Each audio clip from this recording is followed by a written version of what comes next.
3 days before I was supposed to walk down the aisle, I found my fiancé replacing my expensive custom artwork with his mother's cheap family portraits.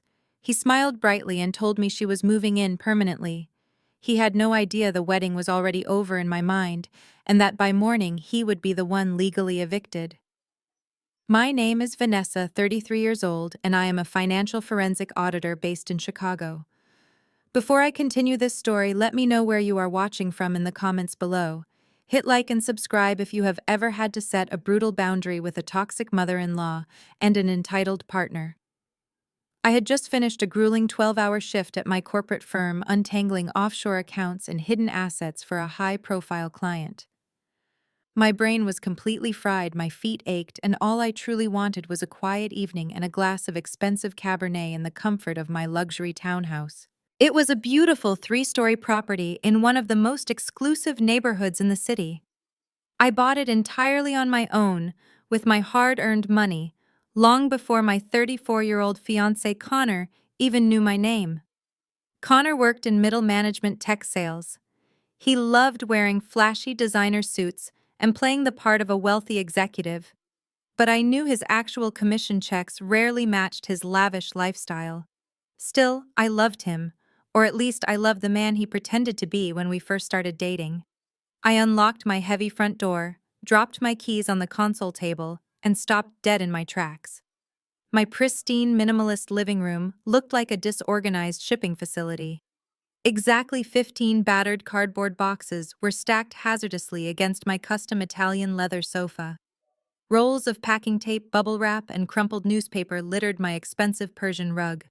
And right in the center of the chaotic mess was Connor. He was standing on a metal stepladder holding a heavy hammer. I watched in absolute disbelief as he actively pulled down my favorite piece of art. It was a massive, original abstract canvas I had purchased to celebrate my promotion to director. He tossed it carelessly onto a nearby velvet armchair, not even checking to see if the frame scratched the fabric. In its place, he began hanging a faded, gaudy family portrait housed in a cheap plastic frame. The photograph featured Brenda, his deeply controlling mother, glaring sternly into the camera, while a teenage Connor smiled beside her. Connor heard my footsteps and turned around beaming as if he had just done me a massive favor. "Hey babe, you are home? Perfect timing. Come hold this side of the frame for me, it keeps tilting to the left." I did not move toward the ladder. I just stared at the towering mountain of boxes completely blocking my fireplace. "What exactly is going on here, Connor? Whose boxes are these?" He waved his hand dismissively, climbing down the aluminum steps. "Oh, I meant to text you, but things got crazy. Mom is moving in. I rented a truck and brought all her stuff over while you were at the office today. I figured we could get a head start on unpacking before the rehearsal dinner on Friday." My blood ran ice cold, but my facial expression remained perfectly blank. A financial auditor never shows panic to an adversary. We show precision. "Moving in." I repeated, my voice dangerously calm and steady. "Connor, our wedding is in exactly 3 days. What do you mean she is moving in? For how long? Is her apartment being fumigated?" Connor let out a loud, condescending laugh and walked over to the kitchen island, opening a cold beer. "Fumigated? No, Vanessa. I mean, she is moving in permanently. She is going to live here with us." He took a long sip of his drink and leaned arrogantly against my white quartz countertop, looking entirely too comfortable in a house his name was not on.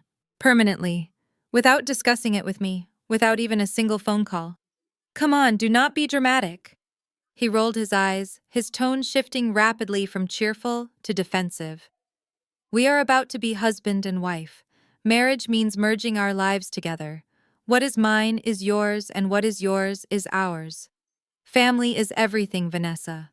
My mother needs a safe place to stay, and we have 3,000 square feet of empty space. I knew you would understand. It is not like you ever use the guest suite anyway." I looked around my desecrated living room. The sheer audacity of his actions was physically suffocating. He had not just invited his mother to stay for a weekend visit.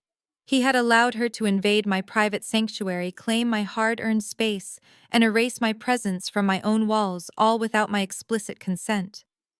He walked over and tried to pull me into a tight hug, but I immediately stepped back. His hands fell to his sides, and a flash of genuine irritation crossed his face.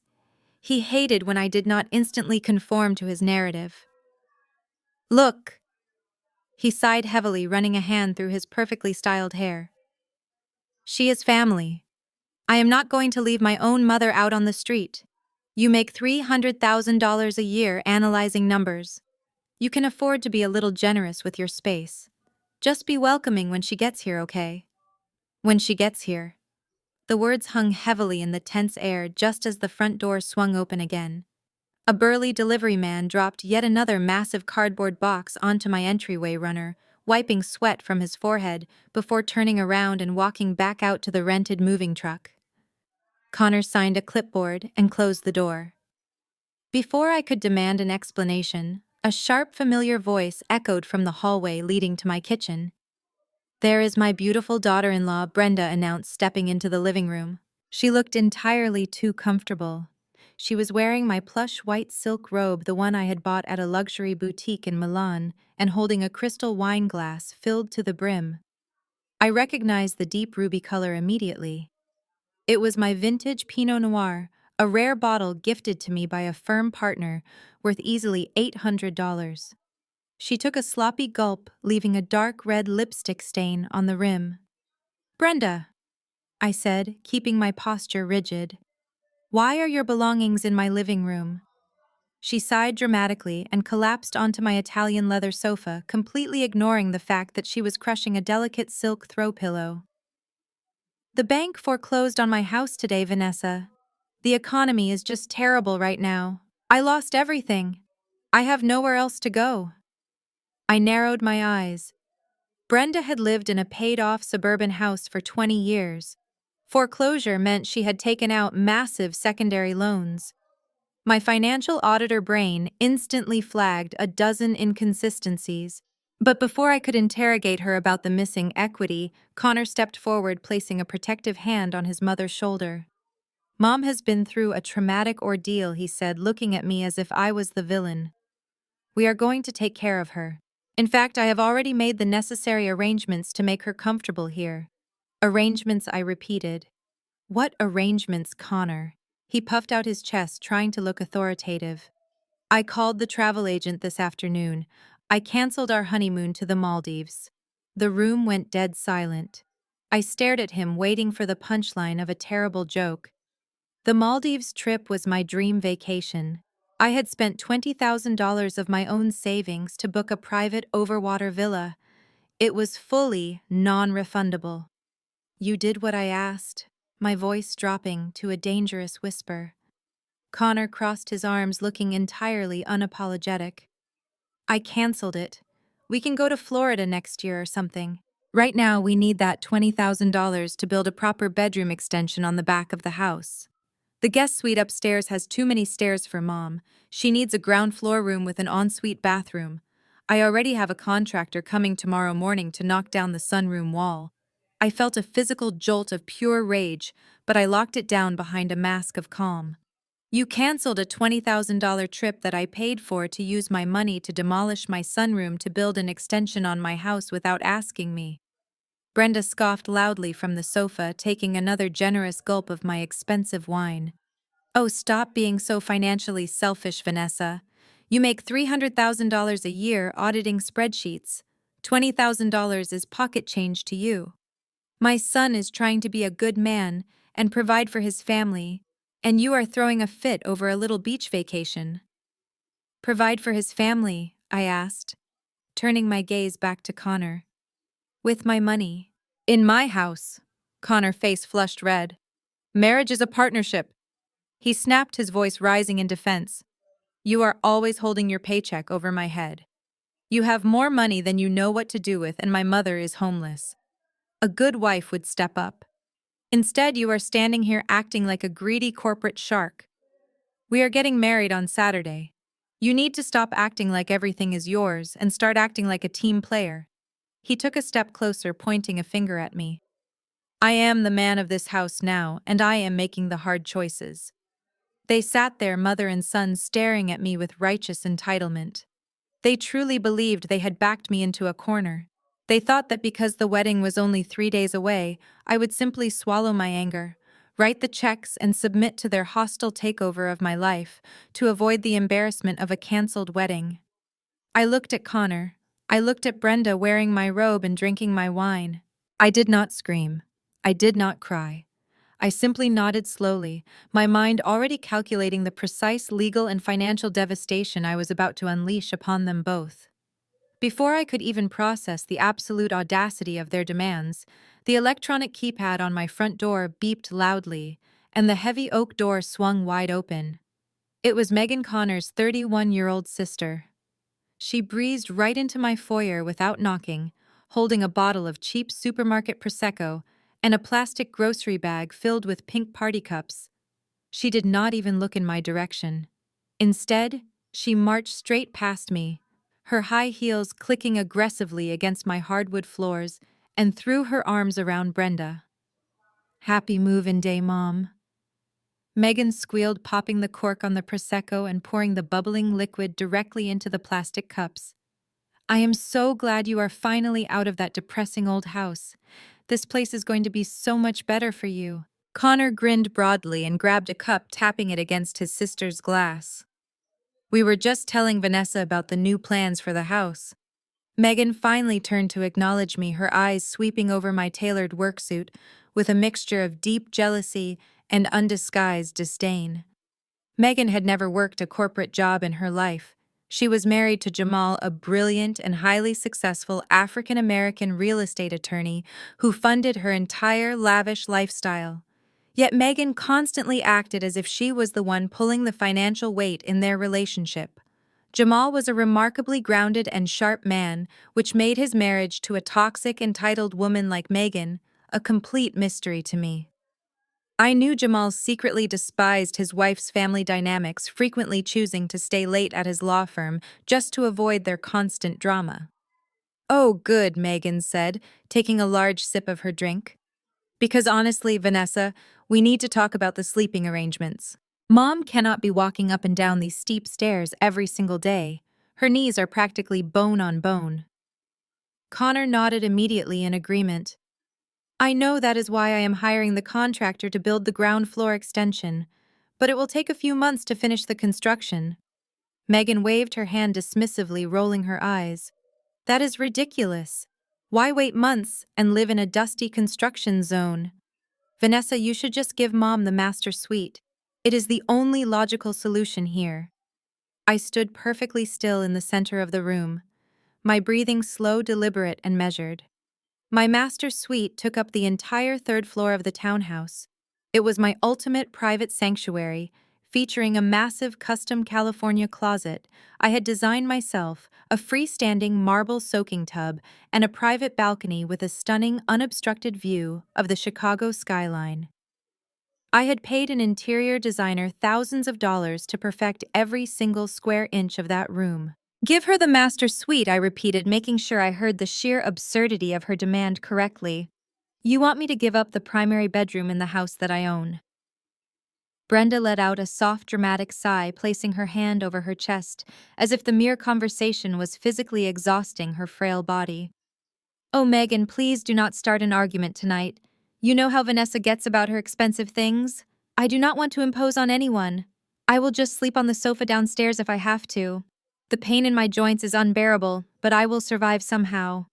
She was putting on a masterclass in emotional manipulation, playing the frail, accommodating victim while simultaneously staking her aggressive claim. It worked flawlessly on her children. Connor immediately stepped forward, glaring at me defensively. "No one is sleeping on the sofa, Mom. Megan is exactly right. It just makes logistical sense. Vanessa, you are at the office 80 hours a week anyway. You basically only use the bedroom to sleep.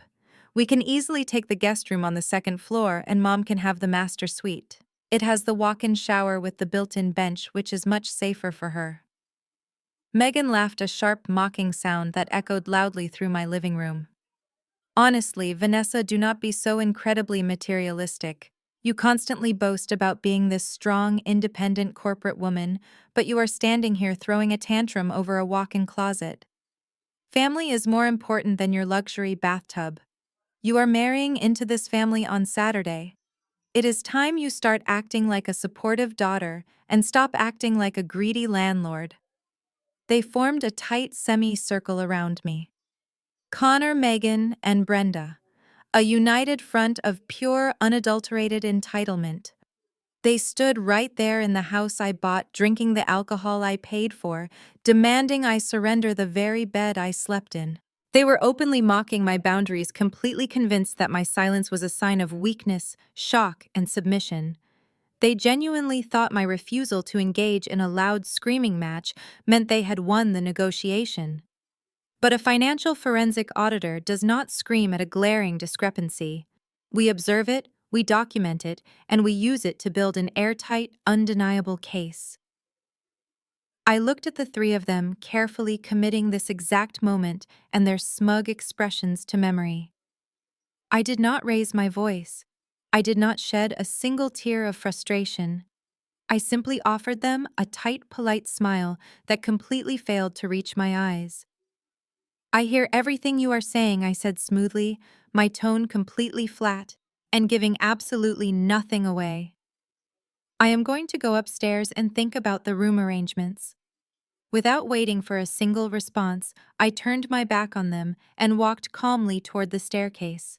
I could hear Megan loudly whispering to Connor about how I was finally learning my proper place, followed closely by the clinking of their plastic cups in celebration.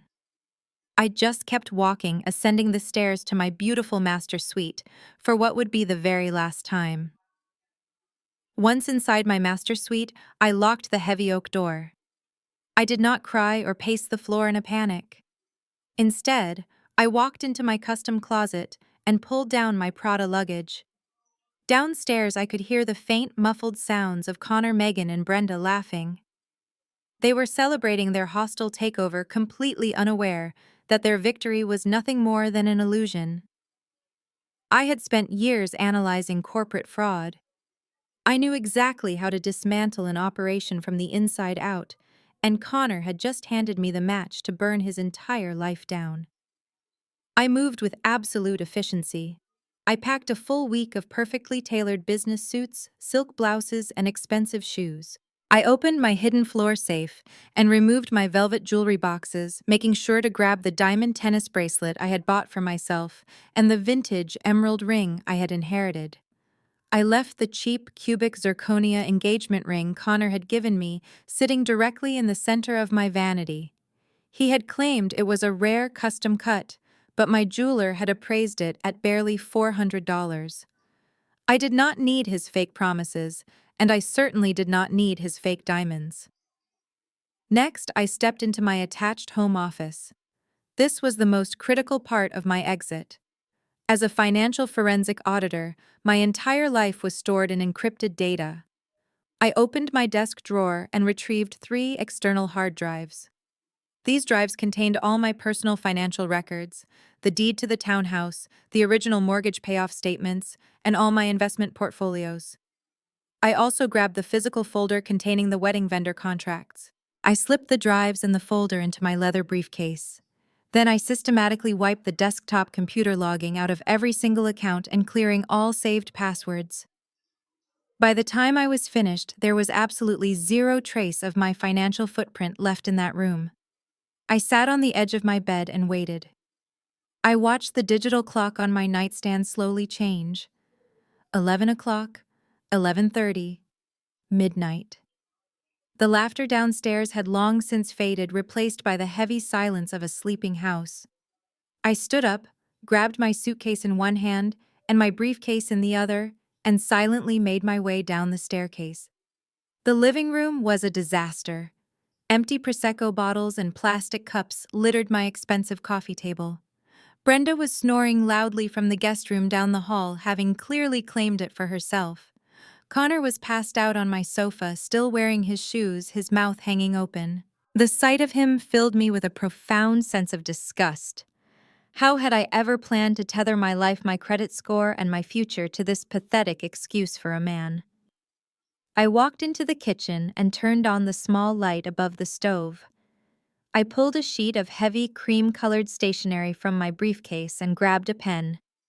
I wrote a very simple message on the front. Connor, since you and your mother clearly need this space more than I do, I am removing myself from the premises. Enjoy the house. I placed the pen down. To anyone else, it looked like the dramatic emotional exit of a defeated woman. It looked like a breakup note. But it was not a breakup note. On the back of that expensive piece of stationery printed in crisp, undeniable black ink was a formal 48-hour notice to vacate. It was a legally binding document I had drafted months ago for a commercial property dispute modified perfectly for this exact residential situation. By leaving it in a conspicuous place in the common area, I was establishing the first undeniable step of a legal eviction process. I placed the note directly next to the coffee maker, knowing it would be the first thing Connor saw in the morning. I picked up my bags, walked to the front door, and stepped out into the cool Chicago night air. The lock clicked shut behind me with a heavy, satisfying sound. I loaded my luggage into the spacious trunk of my Porsche SUV, started the engine, and drove away from the townhouse without looking back a single time. 20 minutes later, I handed my platinum credit card to the night concierge at the luxurious Waldorf Astoria. He handed me the key card to a stunning luxury corner suite overlooking the lake. As I rode the elevator up to the top floor, a deep, overwhelming sense of peace washed over me. I was not a bride anymore. I was an auditor who had just uncovered a massive liability, and I was about to aggressively balance the books. The morning sun streamed through the floor-to-ceiling windows of my Waldorf Astoria suite, casting a warm glow over the pristine white linens of the king-sized bed. For the first time in months, I woke up feeling completely rested. There was no Connor snoring loudly beside me, no looming anxiety about dealing with Brenda, and absolutely zero regret about walking out of my own home. I picked up the hotel phone and ordered a lavish room service breakfast, smoked salmon, a pot of premium French press coffee, and fresh berries. I was going to need the fuel. As I sat at the glass dining table overlooking the glittering expanse of Lake Michigan, my personal cell phone began to vibrate violently against the wood. It was barely 7 in the morning, but the screen was already flooded with notifications. Connor was awake. I calmly poured myself a cup of coffee and unlocked the phone, watching the messages roll in one after another. "Where are you?" His first text read, "Sent at 6:45. Did you seriously sleep at a hotel? Grow up, Vanessa." Sent at 6:50. Then at exactly 7:15, the tone of his messages shifted from mild irritation to triumphant arrogance. He had found the stationery I left by the coffee maker. "I just found your dramatic little note," he wrote, "removing yourself from the premises." Really? Are we in a high school soap opera? If you think leaving the house is going to make me beg you to come back, you are completely delusional. My mother needs this house, and I am the man of the family. I am glad you finally realized that, and stepped aside. I took a slow bite of my smoked salmon, savoring the flavor. Connor was so incredibly predictable. His massive ego completely blinded him to detail. I had placed that note face up, expecting him to read the front and feel a surge of victory. But anyone with half a brain or anyone who actually respected me would have picked the heavy cardstock up, felt its weight, and turned it over to see what else might be written on the back. Connor did not turn it over. He saw the words he wanted to see, assumed I was surrendering my $3 million property out of sheer emotional defeat, and left it at that. His texts continued, each one more condescending than the last. "The wedding is still happening on Saturday," he dictated in a long block of text. "We have hundreds of guests flying in, and I am not dealing with the embarrassment of a canceled event just because you are throwing a childish tantrum over a bedroom. Take a couple of days to cool off at whatever hotel you are hiding in, but you need to be back here by Friday morning to help Mom set up for the rehearsal dinner. And you owe her a massive apology for your hostile attitude last night." He followed that up with one final, utterly oblivious message. "Also, how do you descale the espresso machine? Mom wants a latte and the red light is blinking." I actually laughed out loud in the quiet of my hotel suite. The sheer audacity of this man was almost impressive. He was sitting in my house planning to spend my money on our wedding, demanding I apologize to the woman who stole my robe and asking me for tech support on my $2,000 coffee maker. He truly believed he held all the power. He thought my silence was submission and that my departure was a surrender of assets. He had no idea that the piece of paper he was gloating over was a legally binding document. By acknowledging receipt of the note via text message Connor had just handed me, written time-stamped proof that he had been served with the 48-hour notice to vacate. The legal countdown clock was officially ticking, and he was too busy demanding an apology to hear the alarm bells ringing.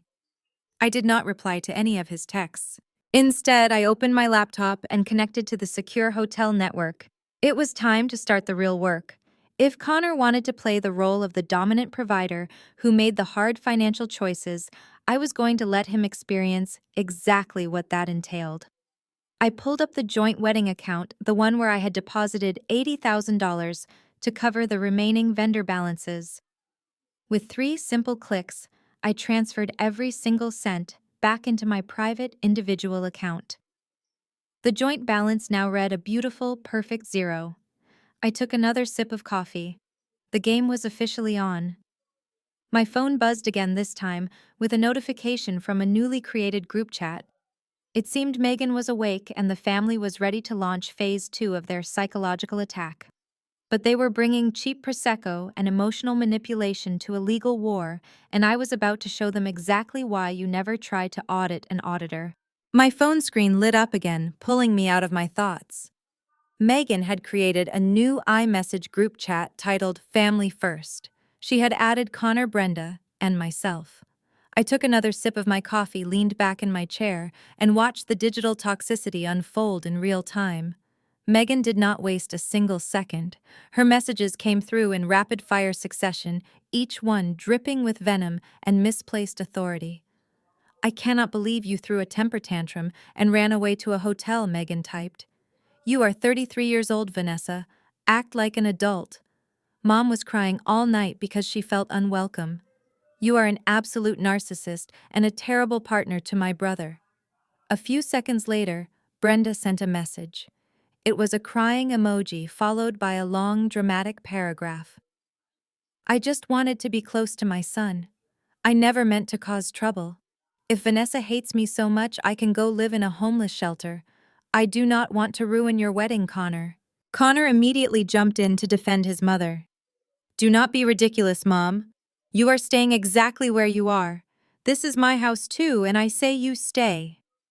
I watched the screen, my expression completely blank. Connor had lived with me for a year, but he had never paid a single mortgage payment, property tax bill, or utility invoice. He spent his money on tailored suits, expensive golf clubs, and apparently bailing out his mother. He had absolutely zero legal standing, but his ego convinced him otherwise. Megan chimed back in, officially adopting the role of the family legal expert. "Do not worry about her leaving Connor. Even if she tries to come back and kick you out, she legally cannot do it. You have squatters' rights now, plus you two are getting married on Saturday.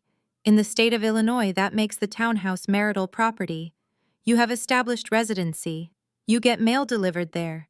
The law is completely on your side. If she wants to be an ice queen and abandon her own property, let her. That just means you get to keep the house." I had to suppress a genuine smile. Megan was so confidently incorrect, it was staggering. She was married to a brilliant real estate attorney, but she clearly had never listened to a single word Jamal said about property law. Squatters' rights took years of continuous hostile occupation to establish, not 12 hours. And the concept of marital property did not apply to an asset purchased entirely by one individual years before a marriage even took place, especially when the marriage had not legally occurred yet. They were banking their entire future on internet legal myths and their own unchecked entitlement. Connor replied to the group with a thumbs up emoji. "Exactly, I know my rights. Vanessa, you can stay at your little hotel until you are ready to come back and act like a normal, respectful wife. Until then, Mom is taking the master bedroom, and the contractor is coming at noon to start knocking down the sunroom wall. That was the breaking point. The mention of demolishing my property was the exact leverage I needed. They were openly admitting to planned property destruction in a written format. I took 2 quick screenshots of the entire conversation and securely uploaded them to my encrypted cloud drive. Their ignorance was their ultimate downfall. It was time to pop their delusional bubble. I tapped the text field and typed a single simple sentence. Read the back of the note. I hit send and placed the phone face down on the glass table. 1 minute passed. Then 2. The rapid-fire notifications completely ceased. The digital silence was deafening, and it was beautiful. I could perfectly picture the scene playing out in my living room. Connor, full of unearned confidence, casually flipping over the heavy piece of stationery he had been mocking all morning. I could picture the smug grin melting off his face as he read the crisp, legally binding terminology printed on the reverse side. It was a formal 48-hour notice to vacate for unauthorized trespassing. It explicitly detailed that anyone remaining on the premises after the deadline would be subject to immediate eviction and arrest by local law enforcement. It also included a strict liability clause holding him financially responsible for any unauthorized alterations to the property, specifically citing construction or demolition. The phone buzzed. It was a private message from Connor completely outside the group chat. "What is this? This is a joke, right? You cannot give me a trespassing notice. I live here. We are getting married in 3 days." I did not answer. Let him panic. Let him realize that the woman he thought he could easily manipulate had just trapped him in a legally binding snare. I closed my laptop, stood up, and walked over to the closet to select my sharpest business suit. I had a busy day ahead of me. I needed to dig deeper into Brenda's supposed foreclosure, and I needed to make a very important phone call to the only intelligent person in that family, Jamal. I arrived at my firm in downtown Chicago just before 9. In my corner office, I fired up my monitors. As a financial forensic auditor, my career was built on finding the truth beneath layers of deceit. Numbers do not lie, they do not gaslight you, and they certainly do not demand your master bedroom. They just sit there waiting to be illuminated. I locked my heavy door, pulled up our proprietary investigative software, and typed in Brenda's legal name and social security number. It was time to dissect this tragic foreclosure story. According to Brenda, the terrible economy had swallowed her suburban home. But within 3 minutes of accessing public property records, her fabricated narrative completely unraveled. Her house had been fully paid off 5 years ago. She had zero mortgage debt. However, exactly 18 months ago, Brenda took out a massive cash-out refinance.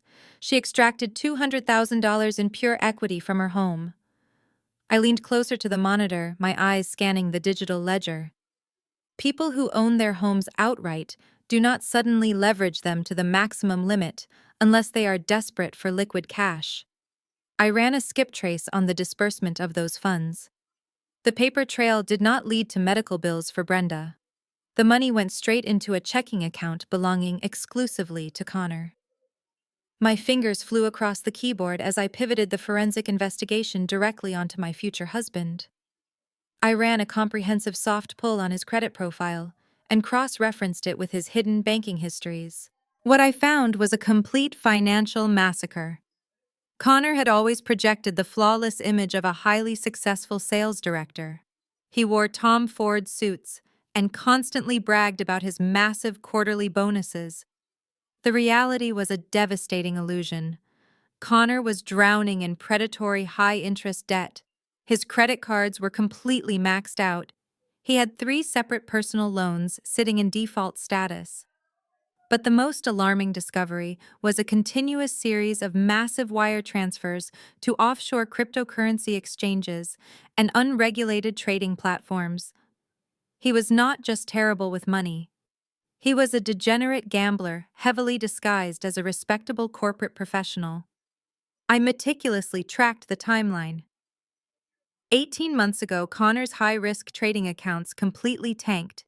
Facing total financial ruin, he manipulated his aging mother into mortgaging her paid-off house to bail him out.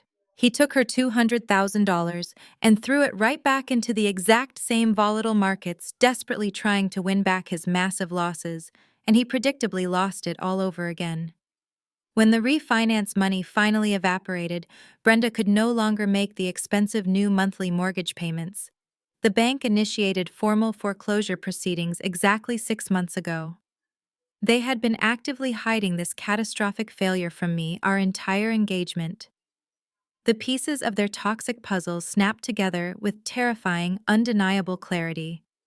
Connor had not proposed to me because he loved me or wanted to build a genuine life together. He proposed because his mother was about to be entirely homeless, his credit score was completely destroyed, and his aggressive creditors were circling like hungry sharks. He desperately needed a permanent lifeline. He looked at my pristine credit score, my savings account, and my paid-off luxury townhouse and saw a walking bailout. The absolute audacity of his plan was genuinely breathtaking. He planned to cancel the honeymoon I paid for just to build a room for his mother, whose homelessness he directly caused. He wanted to force me into a marriage where my hard-earned assets would become legally intertwined with his massive hidden liabilities. He moved his mother into my home so she could live rent-free on my dime for the rest of her life. They were financial parasites, and I was the designated wealthy host. I sat back in my leather chair, the cold glow of the monitors reflecting in my eyes. I did not shed a single emotional tear for the sudden death of my relationship. The man I thought I was going to marry simply did not exist. He was a carefully constructed facade designed entirely to secure financial immunity. I picked up my cell phone from the desk. The only person in that entire family who possessed a single shred of integrity or true intelligence was Jamal. As a brilliant real estate attorney, Jamal understood the complex intricacies of property law and financial liability better than absolutely anyone I knew. More importantly, I knew Jamal secretly despised Connor and the manipulative, entitled culture of his wife's toxic family. I scrolled through my contacts, found his private cell number, and pressed dial. It was time to forge a secret alliance and turn my defensive posture into a devastating offensive strike. Jamal answered on the second ring. His voice was hushed but sharp, a stark contrast to the loud tones his wife Megan constantly used. I asked if he had time for a quick coffee near his firm. He did not hesitate. He named a quiet cafe located deep in the financial district far away from the suburban boutiques Megan frequented. 10 minutes later, I walked into the dimly lit cafe and spotted him sitting in a back corner booth. Jamal was a tall, impeccably dressed black man with a commanding presence. He wore a custom-tailored navy suit that screamed equity partner, yet his eyes carried the distinct exhaustion of a man who had spent too many years dealing with irrational people. As I slid into the leather booth across from him, he did not offer a fake smile.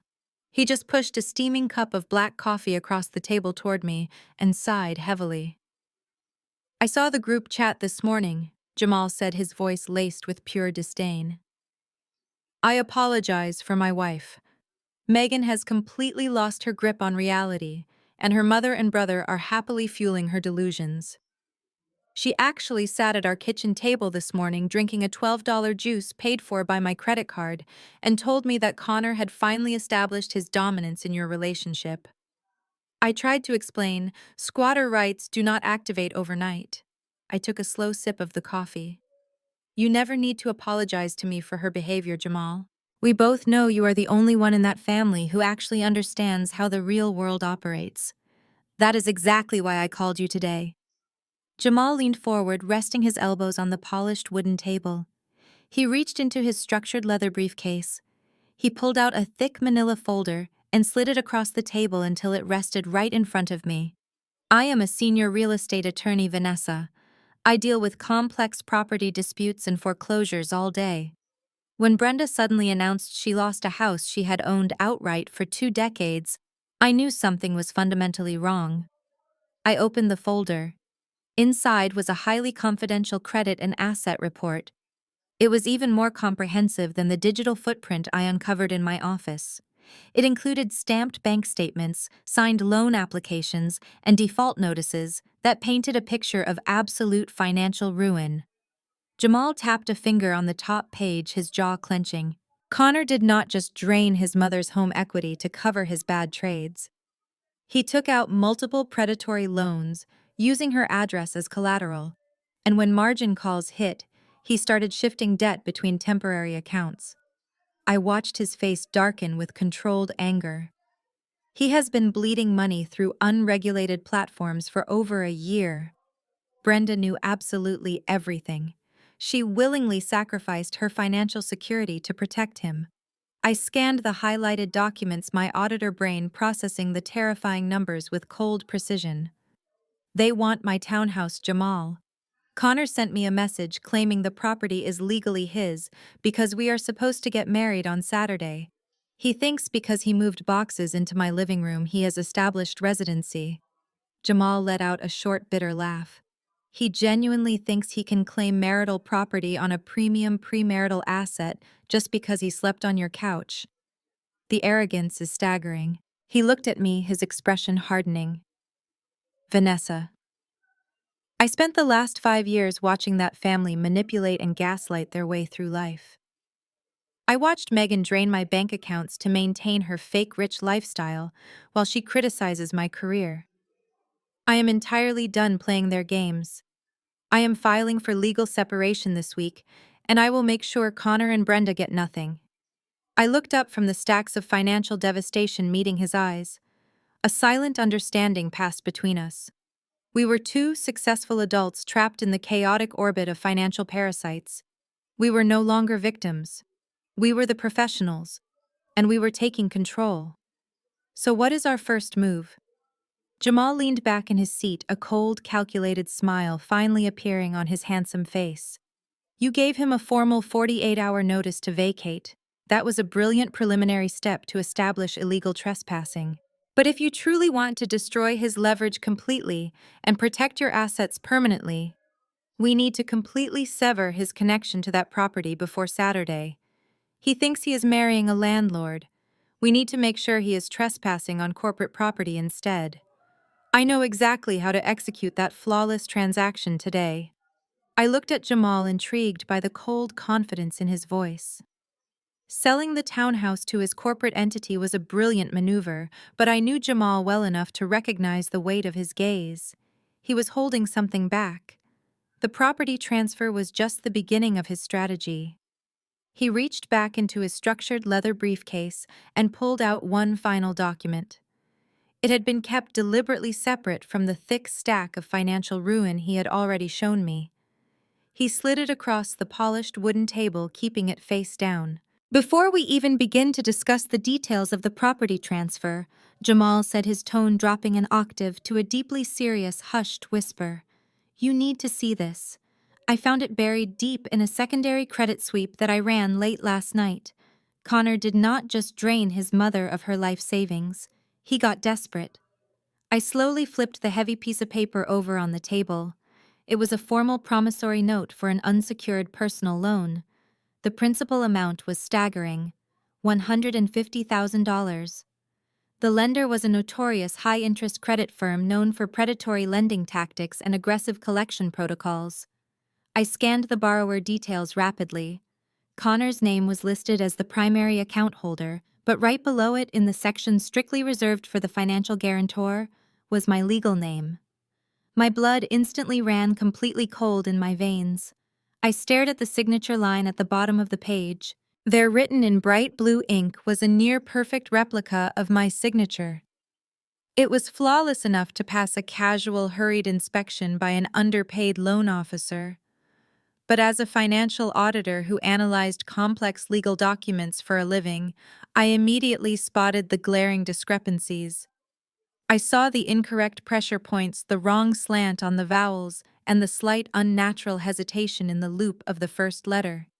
He deliberately forged my signature. I whispered, the sheer magnitude of the betrayal washing over me in a wave of icy clarity.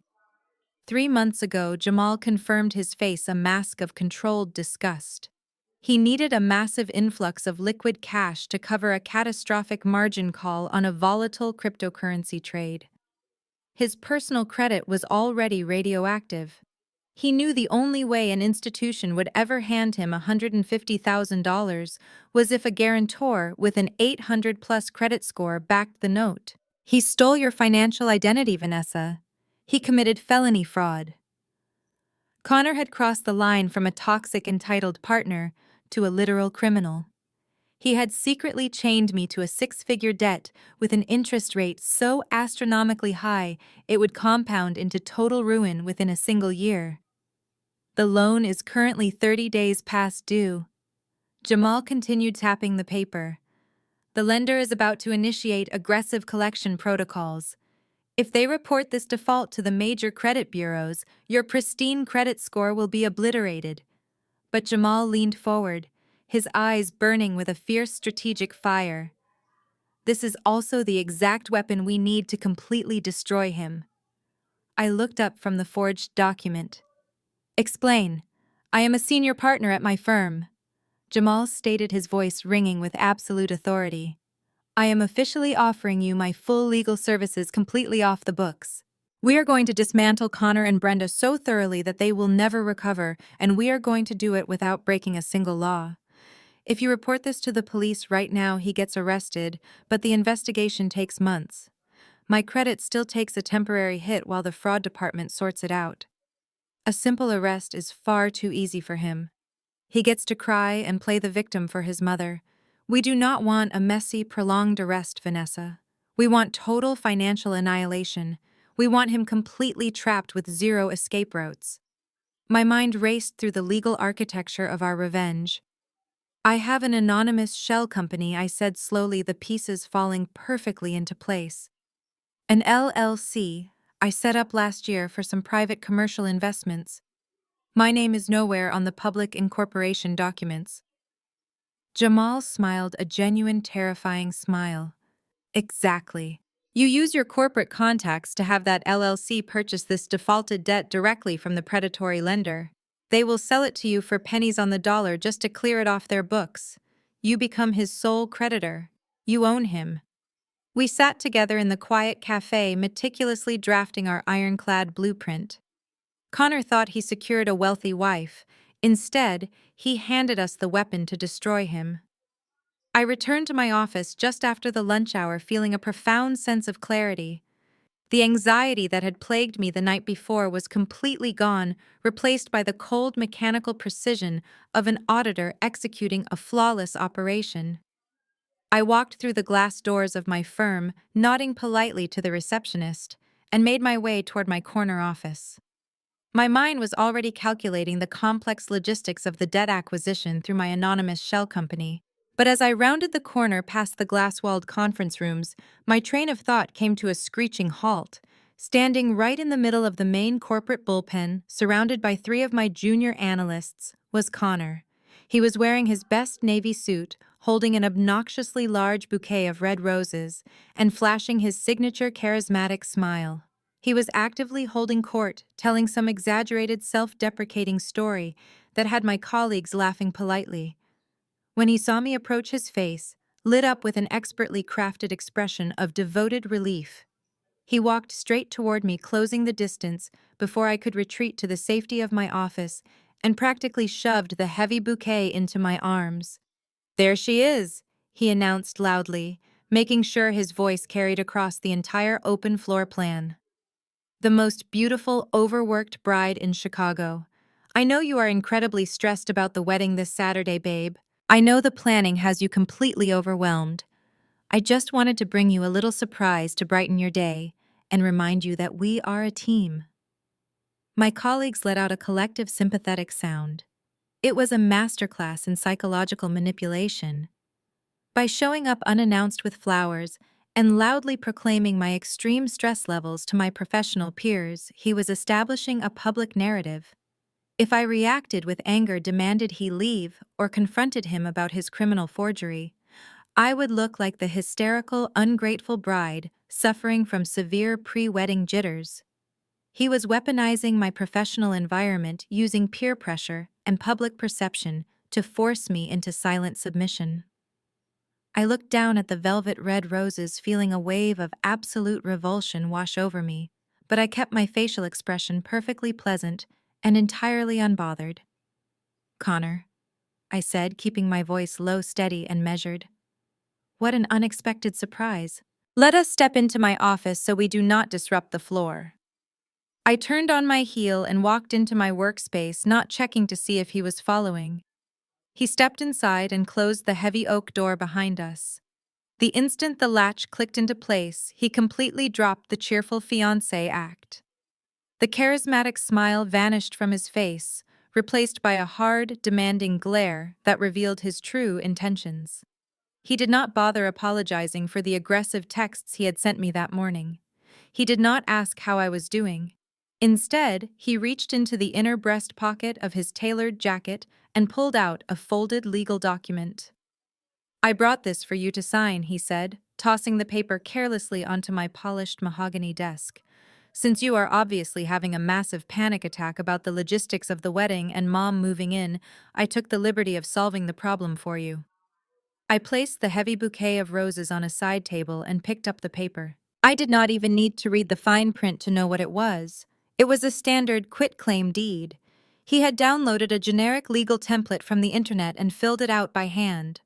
The document explicitly transferred ownership of my luxury townhouse from my sole individual name into a joint tenancy with rights of survivorship.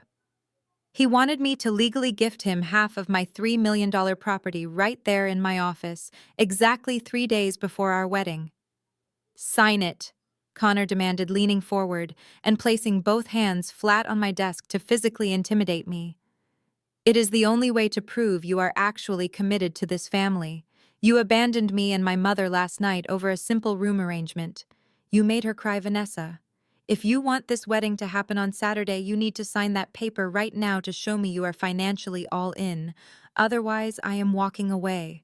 He was issuing a definitive ultimatum, completely unaware that he had absolutely zero leverage left to pull. He genuinely thought the threat of a canceled wedding would terrify me into signing away my life. He thought I was a desperate woman craving his validation. But as I looked at the crude internet-printed land grab attempt, I only saw the desperate flailing of a drowning man trying to secure a life raft before his massive hidden debts pulled him under. I did not rip the paper up. I did not throw the roses in the trash. I looked him dead in the eye and let out a soft, defeated sigh, playing the exact submissive role he fully expected me to play. "You are right, Connor," I murmured carefully, folding the quitclaim deed and slipping it securely into my top desk drawer. "I have just been so overwhelmed with the caterers.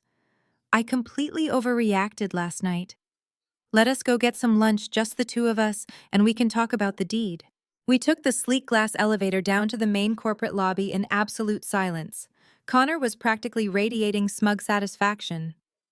He had marched into my professional territory, caused a scene, and in his mind successfully bullied me into total submission.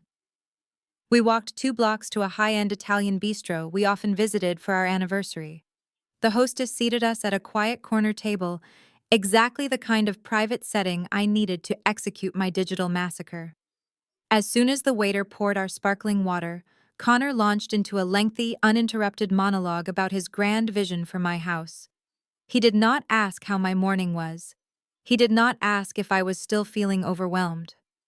Instead, he excitedly detailed the exact shade of beige his mother had selected for the new ground floor extension. "Mom was thinking we should rip out the custom shelving in your home office too," he said casually, picking up a piece of artisan bread. "She has this massive collection of vintage porcelain dolls and they need a proper display case. You can just put your desk in the corner of the basement. It will be quieter for your conference calls down there anyway." I offered him a soft, compliant smile, resting my left elbow on the table while my right hand slipped quietly into my designer handbag, resting on the empty chair beside me. "That sounds like a very practical solution, Connor." Under the cover of the heavy linen tablecloth, I unlocked my smartphone using facial recognition. I opened my primary banking application. The interface was clean, familiar, and highly responsive. While Connor enthusiastically described the demolition of my sunroom, my thumb navigated to the authorized user management portal. Connor currently held 3 secondary credit cards linked directly to my platinum accounts. These were the cards he used to buy his tailored suits, his expensive golf club memberships, and the rounds of expensive scotch he loved to buy for his friends to maintain his fake wealthy persona. I tapped the glowing screen once. The first card, a high-limit luxury travel rewards account, was instantly and permanently suspended. I am also going to hire a landscaper to tear up those rose bushes in the backyard. Connor continued, completely oblivious to his impending financial doom. Mom is highly allergic to bees, and we cannot risk her getting stung when she is relaxing on the patio. I nodded enthusiastically. Good idea. Safety first. My thumb tapped the screen twice more. The second card, a premium dining card, and the third card, a general spending account, were both permanently frozen. A small green checkmark appeared on my screen, confirming that his secondary access to my credit lines was officially terminated. If he tried to buy so much as a pack of gum with those cards, they would decline immediately. Next, I navigated to the joint checking account we had opened specifically to manage the day-to-day expenses of our shared life. I had already emptied the massive wedding fund earlier that morning from my hotel suite, but this account still held $20,000 of my personal income money meant for our upcoming property tax bill. He took a large bite of his steak tartare. So about the quitclaim deed. I want to get that notarized by tomorrow afternoon. We can drop it off at the county clerk office before the rehearsal dinner. It is just a formality, babe, but it will make Mom feel so much more secure knowing this is a true family home. With a final tap, I transferred the entire $20,000 balance into my highly secure individual offshore savings account. The joint ledger instantly updated to read $0.00. I was methodically cutting off every single financial artery that kept his extravagant lifestyle alive. Absolutely, I replied smoothly, looking him right in the eye as the transfer confirmation email vibrated against my leg. I just need to review a few minor clauses with my attorney to make sure the tax implications are correct, and then we can finalize it. Connor beamed, completely falling for the lie. He reached across the table and patted my hand patronizingly. See? I told you everything would work out once you stopped fighting me. You just need to trust my leadership. I am building a future for us. I smiled back, a genuine, terrifying smile that he completely misinterpreted as affection. You are definitely building something, Connor. I cannot wait to see how it all turns out on Saturday. I smoothly slid my phone back into my handbag and picked up my silver fork. The trap was perfectly set, the accounts were drained, and the cards were dead. I just had to patiently wait for the spectacular collapse. I left Connor to finish his espresso and bask in his fabricated victory, walking back to my corporate office. The lunch had been a truly massive success. His arrogant monologue confirmed he saw me merely as a wealthy obstacle to manage. As I stepped into the elevator, I texted Jamal. The cards are dead. The joint account is 0. Proceeding with phase 2. Jamal replied almost instantly with a single checkmark emoji. The legal machinery was officially in motion. I walked past the bullpen of junior analysts, ignoring the obnoxious red roses Connor had left, and locked myself inside my office. I sat at my mahogany desk, woke up my monitors, and opened a secure communication portal. It was time to resurrect Apex Capital Management, the anonymous limited liability company I had established 2 years ago for discrete commercial real estate investments. My name did not appear anywhere on the public incorporation filings. To the outside world, Apex Capital was just another faceless corporate entity registered to a registered agent service in Delaware. I pulled up the credit report Jamal provided and found the contact information for the predatory lender holding Connor's defaulted note. They were a notorious firm operating out of Nevada, known for issuing high-risk unsecured personal loans with borderline extortionate interest rates. They were aggressive, but they were also highly motivated by immediate liquidity. Debt that was 30 days past due, with a forged guarantor signature, was a massive liability on their books. They knew they would spend years in expensive litigation trying to collect. I knew they would be eager to offload the toxic asset for immediate cash. I bypassed their customer service lines and dialed the direct extension for their institutional portfolio manager. When a gruff voice answered, I introduced myself not as Vanessa, but as a senior acquisitions director for Apex Capital Management. I spoke in the clipped, authoritative tone of a corporate shark. I am calling regarding an unsecured personal loan currently in default status within your retail portfolio, I stated smoothly, reading Connor's account number from the screen. We specialize in acquiring distressed debt. I am authorized to make a one-time immediate cash offer to purchase the entire note, including all associated collection rights and original documentation. The portfolio manager hesitated, typing rapidly on his end. He pulled up the file and immediately noted the high principal balance of $150,000. He tried to play hardball, insisting that they were preparing to initiate aggressive litigation against the guarantor. I let out a soft, dismissive laugh. We both know the guarantor's signature on that file is highly contested and likely fraudulent. If you take this to court, it will be tied up in forensic handwriting analysis for 2 years, and you will rack up $50,000 in legal fees just to potentially lose the case. You have a highly toxic asset. Apex Capital is offering to wire you $35,000 in pure, non-refundable cash within the next 10 minutes. You clear the bad debt off your quarterly ledger today, and we assume 100% of the collection risk. Take it or leave it. Silence stretched over the phone line for exactly 20 seconds. The math was undeniably in my favor. Getting $35,000 in liquid cash for a fraudulent defaulted loan was a massive win for a predatory lender. Send over the acquisition contract, he finally grumbled. My fingers flew across the keyboard. Within minutes, the digital paperwork was executed.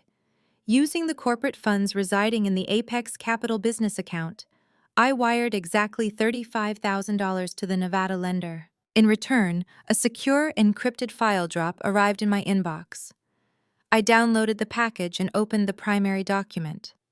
It was the original legally binding promissory note containing Connor's signature and the sloppy forgery of my own. But at the bottom of the document, a new addendum had been officially attached. It certified the complete transfer of ownership rights and collection authority to Apex Capital Management. I leaned back in my leather chair, a cold wave of absolute power washing over me. The entire transaction was flawless. Connor no longer owed a faceless Nevada corporation. He now owed me. I was now legally his sole debt collector, holding an ironclad promissory note that tied him directly to felony fraud. I had effectively purchased his entire financial future for pennies on the dollar, and he had absolutely no idea the guillotine was already suspended directly above his neck. I checked my desk clock. It was 2 in the afternoon. I picked up my briefcase, placed the freshly printed loan acquisition documents inside, and headed for the door. It was finally time to meet Jamal and sell a house. I walked into the sleek, marble-floored lobby of Jamal's downtown law firm.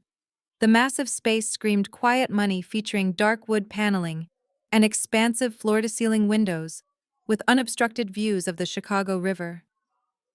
The front receptionist recognized me immediately and directed me to a private glass-walled conference room located at the very end of the main corridor. Jamal was already waiting inside. Spread across the massive mahogany table were stacks of complex legal documents, all neatly organized and meticulously flagged with bright yellow signature tabs. "You got the loan?" Jamal asked, turning around as I closed the heavy glass door securely behind me. "I own him," I replied, setting my leather briefcase on the table and pulling out the promissory note transfer I had just acquired. Apex Capital Management is now his sole creditor. The trap on the debt is perfectly set. Now let us take the house. Jamal smiled, a sharp, predatory grin that perfectly matched my own calculated energy. He gestured to the extensive paperwork laid out on the table. I expedited the title search this morning and drafted a commercial purchase agreement. My firm's private real estate holding company, Zenith Property Management, will purchase the townhouse from you directly today. Since the property was purchased entirely by you prior to the relationship, and you reside in a state that firmly recognizes separate property before marriage, Connor has absolutely zero legal standing to contest this commercial sale. That pathetic quitclaim deed he tried to force you to sign this morning means absolutely nothing. I sat down in the plush leather chair and picked up the heavy fountain pen Jamal offered. He genuinely believes he established legal residency by moving his mother's cardboard boxes into my living room yesterday. Jamal let out a cynical, humorless laugh. Residency requires a formal lease agreement payment of monthly rent or a legally recognized prolonged period of established occupation.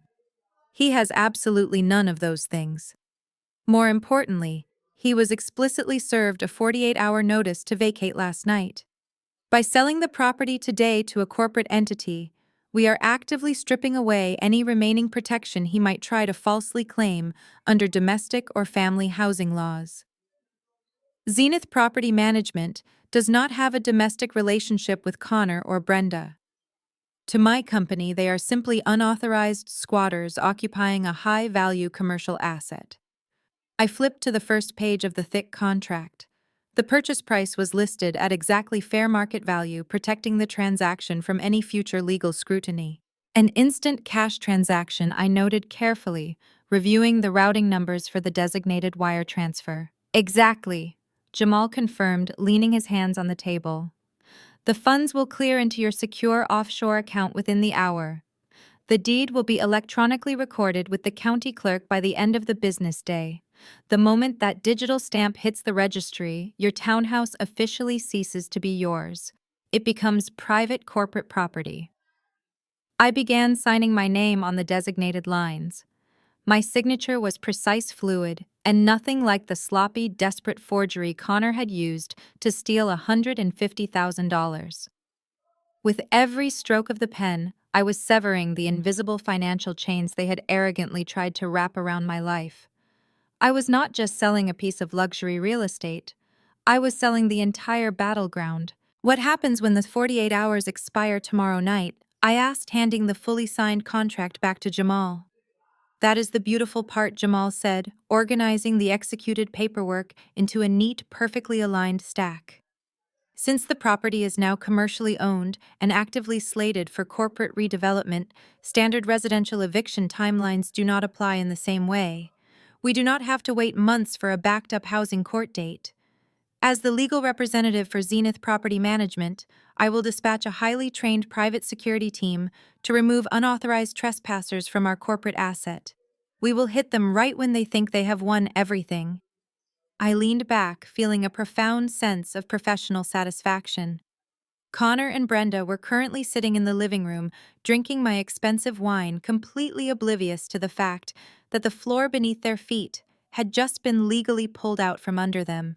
They thought they had successfully bullied a stressed bride into giving them a multi-million-dollar house. They had no idea they were now trespassing on property owned by a ruthless commercial conglomerate run by the very man they constantly disrespected. Megan called me twice while you were on your way over, Jamal mentioned, casually checking his vibrating phone. She wanted my credit card details to book a luxury spa package for Brenda tomorrow to celebrate their big victory. I froze the card and told her I was in back-to-back meetings. They are going to explode when they realize you are the architect of their eviction, I said, a genuine smile forming on my face. I cannot wait to see the look on my wife's face when I serve her with divorce papers, right after the security team throws her mother's boxes out onto the street, Jamal replied smoothly. They wanted to play corporate Monopoly with real people's lives. We are just finishing the game. We shook hands firmly across the polished table. The transaction was fully complete. I was a free woman with millions in liquid cash, holding a catastrophic weapon of debt, and Connor was nothing more than a trespasser, counting down the final hours to his own destruction. Now that the property was handled, I only had one final logistical loose end to tie up. It was time to call the event coordinator at the Four Seasons. I stepped out of the law firm and into the bustling Chicago afternoon, the crisp air feeling remarkably refreshing against my skin. I slid into the driver's seat of my Porsche, but I did not start the engine right away. The property sale was a masterpiece, but the townhouse was only the preliminary battlefield. The Four Seasons Hotel was the execution chamber. I pulled up the contact profile for Madeline, the senior event director at the luxury venue, and pressed the call button. Madeline answered on the second ring, her voice dripping with the practiced warmth strictly reserved for high-paying clients. She immediately asked how the final week of wedding preparations was going, fully expecting to soothe a frantic bride. "I am not calling to complain about the floral arrangements, Madeline," I said smoothly, my voice completely devoid of any bridal anxiety. "I am calling to make a series of sweeping, non-negotiable modifications to the master contract for this Saturday." I could hear the slight rustle of papers through the speaker as Madeleine quickly adjusted her tone to match my absolute seriousness. "Of course, Vanessa. What kind of changes are we discussing? If you are looking to cancel, I must remind you that we are within the 72-hour window, which triggers a 50% non-refundable penalty clause." I smiled. "I have absolutely no intention of canceling. The event is still moving forward, but the nature of the gathering is changing entirely. First, I need to restructure the primary billing authorization." When we first began planning, Connor desperately wanted to play the role of the wealthy provider. To feed his massive ego, I allowed him to complete the digital onboarding forms. He eagerly checked the boxes and submitted his legally binding electronic signature to act as an authorized account manager, even though my credit card was the one actually on file for the heavily expensive deposit. It was a classic Connor move. All of the perceived authority, with absolutely none of the actual financial responsibility. But his arrogant desire to look important had just handed me the ultimate loophole. "I am transferring the remaining balance of $100,000 exclusively to Connor," I instructed. "You have his verified electronic signature on the master file establishing him as a primary authorized signer. Remove my platinum card from your system immediately and place the entire financial liability onto his profile. From this exact moment forward, I am entirely removed from the billing equation." Madeline typed rapidly on her keyboard. The digital transfer was seamless and completely legal under the hotel corporate policies. "Done," she confirmed. "His profile is now the sole target for the final invoice." "What about the event itself?" "Cancel the string quartet, the 10-tier wedding cake, and the white chiffon drapery," I ordered, my voice crisp and mechanical. "I want the grand ballroom completely stripped of all romantic aesthetics. Instead, you are going to set the room up for a corporate financial seminar. I need rows of standard conference chairs facing a raised stage. I want a heavy wooden podium, a single microphone, and the largest high-definition projector screen you have available, placed directly in the center of the room." There was a stunned silence on the other end of the line. "A corporate seminar," Madeline repeated clearly, trying to process the massive pivot. "But what about the catering? We have a 5-course plated dinner prepared for 200 guests. Keep the food?" I replied without missing a beat. "But change the service from a seated romantic dinner to a standard corporate buffet line, and keep the premium open bar fully stocked. His family loves to drink expensive liquor, and I want them to run up the highest possible tab on his dime. Let them celebrate." I could hear the faint click of Madeline Mouse as she updated the massive event ledger. She was a professional who had likely seen 100 weddings fall apart, but she had never seen a bride execute a corporate takeover of her own reception. "There is one final change," I said, leaning back against the leather headrest of my car. "You need to officially rename the event on the hotel marquee and all digital display boards. It is no longer the wedding of Vanessa and Connor. You will title the event Apex Capital Management Risk and Liability Seminar. I will make the adjustments immediately," Madeline said, her voice filled with deep professional respect. "The ballroom will be ready for your corporate presentation on Saturday morning." I ended the call and tossed my phone onto the passenger seat. The final trap was flawlessly set. I had legally shifted a six-figure luxury invoice onto a man who was already drowning in predatory debt. He thought he was walking into a lavish wedding funded by my hard work. Instead, he was walking into a corporate boardroom where his entire toxic life would be forensically dissected and destroyed on a massive projector screen. I started my car, the powerful roar of the engine matching the energy in my veins. The preparations were complete. Now all I had to do was wait for the parasites to celebrate their imaginary victory. I navigated the bustling Chicago afternoon traffic with a steady, relaxed grip on the leather steering wheel of my Porsche. The heavy weight that had been pressing down on my chest for the past 24 hours was completely gone, replaced by the thrilling electric current of total control. I pulled into the private underground parking garage of the Waldorf Astoria, handed my keys to the valet, and took the private elevator directly up to my corner suite. Back in the absolute quiet of my room, I ordered a light dinner from room service and poured myself a tall glass of sparkling water. I opened my laptop to review the finalized commercial purchase agreement Jamal had just emailed over. The digital stamp from the county clerk was right there in the top right corner. The property transfer was officially recorded. Out of pure curiosity, I picked up my smartphone and opened my encrypted smart home security application. When Connor and Brenda had invaded my townhouse, they were so blinded by their own entitlement that they completely forgot I was the primary network administrator. They had no idea I had discrete, high-definition security cameras installed in the main living areas, complete with crystal-clear audio receivers. I had initially installed them to monitor my expensive artwork while traveling, but now they served a much more entertaining purpose. I tapped the screen and pulled up the live video feed of my kitchen.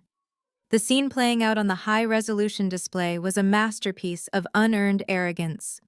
Exactly 24 hours remained until they were supposed to walk down the aisle, and the parasites were in full celebration mode. Connor, Brenda, and Megan were gathered around my pristine marble island, leaving wet ring marks on the stone. They had cracked open a rare bottle of Dom Perignon I had been saving for a major corporate milestone. Megan was sitting on one of the bar stools, kicking her feet back and forth, holding up her crystal glass for Connor to refill. To the new man of the house, she cheered loudly, her voice slightly slurred. "I cannot believe you actually pulled it off, Connor. I thought she was going to fight you tooth and nail over this place. She has always been so obsessed with her money."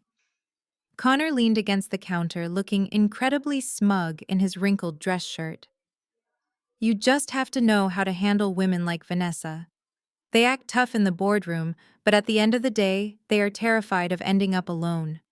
Once I called her bluff and told her I was willing to walk away from the wedding, she completely folded. She agreed to everything at lunch today. She is practically begging to keep me." He took a triumphant sip from his glass, acting as if he had just conquered a small country instead of manipulating his fiancé. Brenda clapped her hands together in absolute delight. "My brilliant son. I knew you would tame that corporate attitude of hers. She just needed a strong man to put her in her proper place. Did she sign the deed transfer yet?" "She took it to her office to have her lawyers look it over, but she promised it will be finalized by tomorrow." Connor lied smoothly, puffing up his chest to look important in front of his mother and sister. "It is just a formality at this point. The house is ours." Megan laughed, a sharp, grating sound that echoed loudly through the microphone. "Well, you need to make sure she pays to replace that ugly kitchen backsplash next. If I am going to come over here for Sunday dinners, I do not want to look at those dark green tiles. And Mom, we need to completely empty out her closet upstairs so you can start moving your clothes in." "Oh, definitely," Brenda agreed, taking a large gulp of the expensive champagne. "I will have the contractor tear out those built-in shelves tomorrow, while you two are at the rehearsal dinner. I need more space for my shoe collection." I sat on my plush hotel bed watching them plot the destruction of a house they did not even legally occupy. It was fascinating to observe their shared delusion. They were drinking my stolen wine, standing on floors owned by Zenith Property Management, and spending imaginary equity from a deed that was already officially transferred to a commercial conglomerate. "We should throw a massive housewarming party next month," Connor announced, tossing a greasy pizza box directly onto my countertops. "Invite the whole sales team. Let them see how well I am doing." I watched them toast to their fake victory one last time before calmly closing the application. I did not need to hear any more. I closed the application fully intending to order dessert and enjoy the quiet evening. But less than 10 minutes later, a specialized push notification illuminated my phone screen. Motion detected in the third-floor master suite. I tapped the alert, bringing up the night vision feed from the hidden camera tucked inside the crown molding. The heavy oak door creaked open and Megan slipped inside. She was still holding her plastic cup of champagne, her heels discarded downstairs so she could move silently across the floors. She pulled her smartphone out of her pocket and dialed a number, instantly putting it on speaker. "Yeah, I am in her room right now," Megan whispered loudly to whoever was on the other line. "I am telling you, this custom silk gown she bought for the reception is absolutely insane. It cost her $15,000. Since Jamal froze my credit cards this afternoon for no reason, I have absolutely nothing new to wear to the prestigious charity gala tonight. I am absolutely borrowing her dress. She will not even notice it is missing until tomorrow morning, and by then Connor will have her completely under his thumb anyway. If she complains, I will just say I needed it for family representation." I watched as she walked across the plush carpet toward my massive California closet. She aggressively yanked the heavy doors open, fully expecting to find a treasure trove of designer gowns, luxury handbags, and rows of expensive shoes. Instead, she was met with absolute hollow darkness where my entire wardrobe used to be. Megan froze. She flipped the closet switch. The bright lighting flooded the space, illuminating dozens of bare wooden hangers. Every tailored suit, every silk blouse, every pair of Prada heels, and most importantly, my custom $15,000 dress was completely gone. The velvet-lined jewelry drawers were empty. The floor safe was entirely vacant. "What the hell?" Megan stammered, dropping her plastic cup in absolute shock. The remaining champagne spilled across the custom carpet, soaking deeply into the expensive fibers. "Wait. Where is her stuff?" She sprinted over to the vanity. My makeup organizers were empty. She ripped open the bathroom drawers. Bare. The entire third floor had been systematically stripped of any trace of my existence. She realized this was not a woman throwing a temper tantrum, this was a calculated extraction. But instead of warning Connor, her narcissistic panic took over. She needed that dress for her gala, furious that I had taken my belongings. My phone vibrated on the nightstand. A direct message from Megan. "Where is your reception dress?" she demanded. "I went to check on your closet to make sure your clothes were steamed for tomorrow and everything is gone. Are you seriously hoarding your own wedding dress at the hotel? You are so paranoid." I marveled at the sheer psychological gymnastics required to frame her attempted theft as me being paranoid.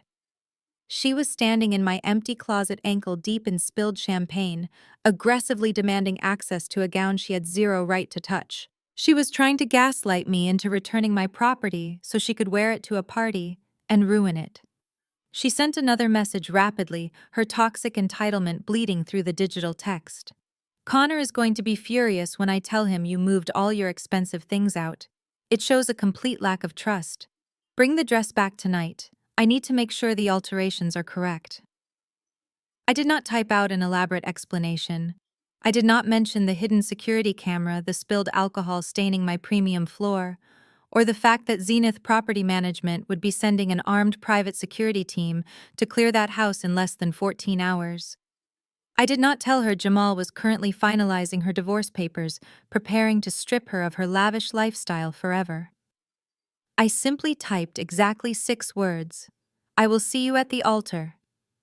I hit send and then watched the live video feed. Megan stared at her phone screen, her face twisting in a mix of profound confusion and sudden chilling dread. She read the message twice, looked around the cavernous, empty master suite, and slowly backed out of the room, closing the door firmly behind her. She did not run downstairs to warn Connor. Her selfish desire to avoid admitting she had been caught trying to steal heavily outweighed her loyalty to her brother. They were a family built entirely on lies and taking advantage of one another. Tomorrow morning, that fragile foundation was going to shatter under the weight of reality. I plugged my phone into the charger, turned off the small bedside lamp, and finally fell into a deep, peaceful, and dreamless sleep. I woke up the next morning to the soft, rhythmic chiming of my hotel alarm clock. It was Saturday, the day I was supposed to walk down an aisle covered in white flower petals and permanently bind my financial future, my credit score, and my sanity to a parasitic family. Instead, it was execution day. I stretched my arms above my head, feeling a surge of absolute adrenaline. I did not order a lavish breakfast this time. I needed to remain sharp. I requested a single pot of black coffee, grabbed my encrypted tablet, and immediately dialed Jamal. He answered on the very first ring, his voice sounding entirely too energetic for someone who had been awake since dawn. "We are fully green," Jamal announced, bypassing any polite morning greetings. "The county clerk office processed the commercial transfer late yesterday afternoon. At exactly 6 o'clock this morning, the corporate legal team at Zenith Property Management filed the expedited trespassing injunctions. The judge signed off on the emergency removal order 30 minutes ago, citing severe commercial liability and the threat of unauthorized structural demolition." I smiled, taking a slow sip of the scalding hot coffee. Connor had foolishly put in writing that he was bringing contractors in to tear down walls. That single text message had given Jamal the exact ammunition required to classify them as an active threat to a corporate asset, completely bypassing the agonizing months of a standard residential eviction process. "What about the physical extraction?" I asked, pulling up the digital blueprints of the townhouse on my tablet. "Connor is incredibly arrogant. He is going to argue with whoever you send to the front door." "He will not get the chance to argue," Jamal replied smoothly, the sound of paper shuffling echoing through the speaker. "I did not call the local police precinct for a standard civil standby. They are always understaffed and too gentle with squatters. I contracted a private security firm that specializes in high-asset commercial extractions. They are ex-military contractors. They do not argue, they do not negotiate, and they absolutely do not care about Connor's fake executive persona." Jamal laid out the tactical timeline with breathtaking precision. Connor had boastfully posted in the family group chat that he had scheduled a fleet of luxury black cars to pick them up at exactly 10 o'clock that morning to transport them to the Four Seasons. The security extraction team was currently staged in 2 unmarked transit vans exactly 3 blocks away, completely out of sight. "The minute those black cars pull away from the curb, my team moves in," Jamal explained. "We have a master locksmith on site. He will drill the deadbolts and replace every single lock on the exterior doors in under 10 minutes. The security team will sweep the entire property, pack up those 15 cardboard boxes Brenda brought in, and dump them directly onto the public sidewalk. If Connor tries to go back to the house after the event today, his key will not turn, and a private armed guard will inform him he is trespassing on commercial property." It was a flawless, airtight strategy. They were going to lose the house while they were busy drinking free champagne on my stolen tab. "Everything is set on your end?" I asked. Jamal let out a deep, heavy sigh. But it was not a sigh of stress. It was the sound of a man who was finally dropping a massive burden. Megan came home at 2 in the morning, Jamal said, his tone turning ice cold. She was furious. She tried to lie and say the charity gala was boring, but I already knew she was panicking about your empty closet. While she was out hunting for dresses to steal, I spent my entire evening in my home office drafting my own exit strategy. He paused for a moment, and I could hear the distinct sound of a heavy leather binder being snapped shut. "I finalized the divorce petition," Jamal stated firmly. "I compiled every single hidden credit card statement, every unauthorized wire transfer she made to her mother, and all the proof of her financial infidelity. When we got married, I made her sign an ironclad prenuptial agreement. She thought she was marrying a blank check, but my assets are completely locked down. I am serving her with the papers today, right in front of her entire toxic family, immediately after you dropped the guillotine on Connor." We synchronized our watches like 2 generals preparing for a massive coordinated strike. I ended the call and walked over to the closet. I bypassed the garment bag that held my rehearsal dresses and pulled out the outfit I had specifically selected for today. It was a custom-tailored Tom Ford power suit in a dark, imposing charcoal gray, paired with a crisp white silk blouse and black stiletto heels. It was not the outfit of a blushing bride. It was the armor of a corporate auditor preparing to dismantle a fraudster. I secured my hair in a tight, sleek bun, grabbed my leather briefcase containing the acquired debt portfolio, and walked out the door. The trap was ready to snap shut. Before driving to the Four Seasons, I sat in the plush leather seat of my Porsche, opened my tablet, and tapped into the live security feed of my townhouse one final time. I wanted to witness the exact level of arrogance they were operating on before I systematically destroyed it. The high-definition cameras captured every corner of my living room and kitchen, providing a crystal-clear window into their morning routine. The scene was sickeningly triumphant. Connor was pacing around the kitchen island, wearing a custom navy tuxedo that he had undoubtedly charged to one of the credit cards I had frozen the day before. He clearly had not tried to buy anything yet today, completely oblivious to his financial decapitation. He adjusted his silk bow tie in the reflection of my stainless steel refrigerator puffing out his chest. He looked like a man who believed he had just successfully conquered an empire. He poured himself a cup of coffee, using my expensive espresso machine, leaning back against the quartz countertops with an air of total ownership. From the guest bedroom down the hall, Brenda emerged. She was wearing a gaudy, overly embellished silver gown that looked entirely too formal for a morning event, but perfectly suited her desperate need for attention. She had her smartphone pressed tightly to her ear, speaking loudly enough for the microphone to pick up every single word of her boastful conversation. "Oh, you simply must come see the new house after the honeymoon," Brenda practically shouted to whoever was on the other line. Yes, Connor really stepped up. He told Vanessa that family comes first, and she completely agreed to give me the ground floor. It is a multi-million-dollar property right in the best neighborhood. We are going to tear down the sunroom and build me a massive custom suite. You know how Connor is always taking such good care of his mother? He really is the man of the house now. She laughed loudly, a shrill grating sound, before ending the call and walking into the kitchen to join her son. She reached out and proudly patted his shoulder, beaming at him. "You look so handsome," she cooed. "You finally have everything you deserve. A wealthy wife who knows her place, a beautiful home, and a bright future." Right on cue, Megan sauntered into the frame. She was wearing a tight dark green cocktail dress that she had clearly dug out of her own closet after failing to steal my custom gown the night before. Her face was contoured heavily, hiding the dark circles from her late-night argument with Jamal.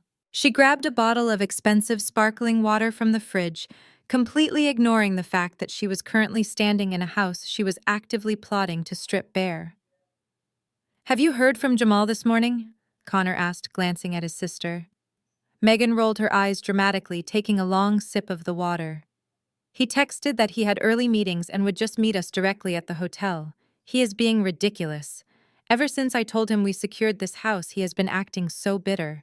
He is probably just jealous that you managed to lock down a premium asset without having to pass the bar exam." Connor chuckled, checking his gold watch. "Well, let him be jealous. Today is about us. It is time to go. I want to be at the venue early so I can have a drink with the groomsmen before Vanessa starts stressing out about the seating chart. She has been a nervous wreck all week, so I need to go play the supportive husband." He pulled out his phone and opened a rideshare application. "I am ordering the cars now," he announced. I requested 3 luxury black SUVs. "We have a massive group of relatives waiting at the hotel lobby, and I want us to pull up looking like royalty. This is our big day." I watched the screen intently. The digital clock on my tablet read 9:45. Jamal's private security extraction team was currently idling 3 blocks away, waiting for the signal. 10 minutes later, I watched as Connor, Brenda, and Megan grabbed their suit jackets and designer clutches. They walked toward the front door, laughing and joking about the free premium open bar they were about to drain. Connor stepped out first, followed by his mother and sister. He pulled the heavy oak door shut behind them. The deadbolt engaged with a loud, definitive click. They were officially out of the house. I immediately picked up my cell phone and dialed Jamal. The target has left the premises, I said cleanly. The house is completely empty, Jamal replied instantly, his voice sharp and authoritative. Copy that. The security team is moving in right now. The locks will be drilled in exactly 2 minutes. I hung up the phone and closed my tablet, placing it securely into my leather briefcase alongside the defaulted promissory note. I started the engine of my Porsche, the low rumble vibrating through the steering wheel. Connor felt like an absolute king this morning, leaving his castle to attend a lavish royal wedding. He had no idea the castle was already sold, his crown was forged, and the queen was waiting at the venue with a financial guillotine. I pulled out of the parking garage and headed straight for the Four Seasons. The final act was about to begin. I arrived at the Four Seasons a full hour before the scheduled start time. The valet took my keys with a polite nod, and I walked through the opulent marble lobby with the unbothered stride of a woman who held all the cards. Madeline, the senior event director, was waiting for me near the grand staircase. She gave my tailored charcoal Tom Ford suit a brief, appreciative look before leading me down the hall toward the main event space.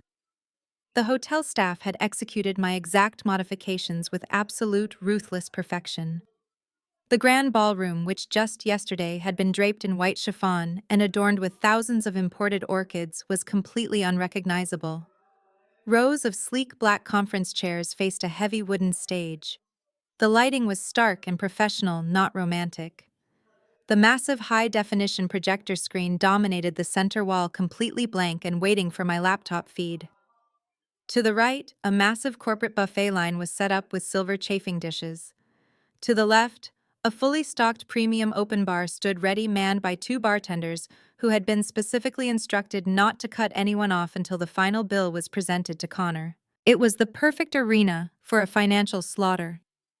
I set up my encrypted laptop on the podium, running a quick test to ensure the projector displayed Connor's fraudulent promissory note with crystal-clear resolution. Once the technical check was complete, I stepped off the stage and moved into the small, elevated audio-visual control booth at the back of the room. It gave me a perfect vantage point to watch the arrival without being seen by anyone. At exactly 10:45, the chaotic circus finally arrived.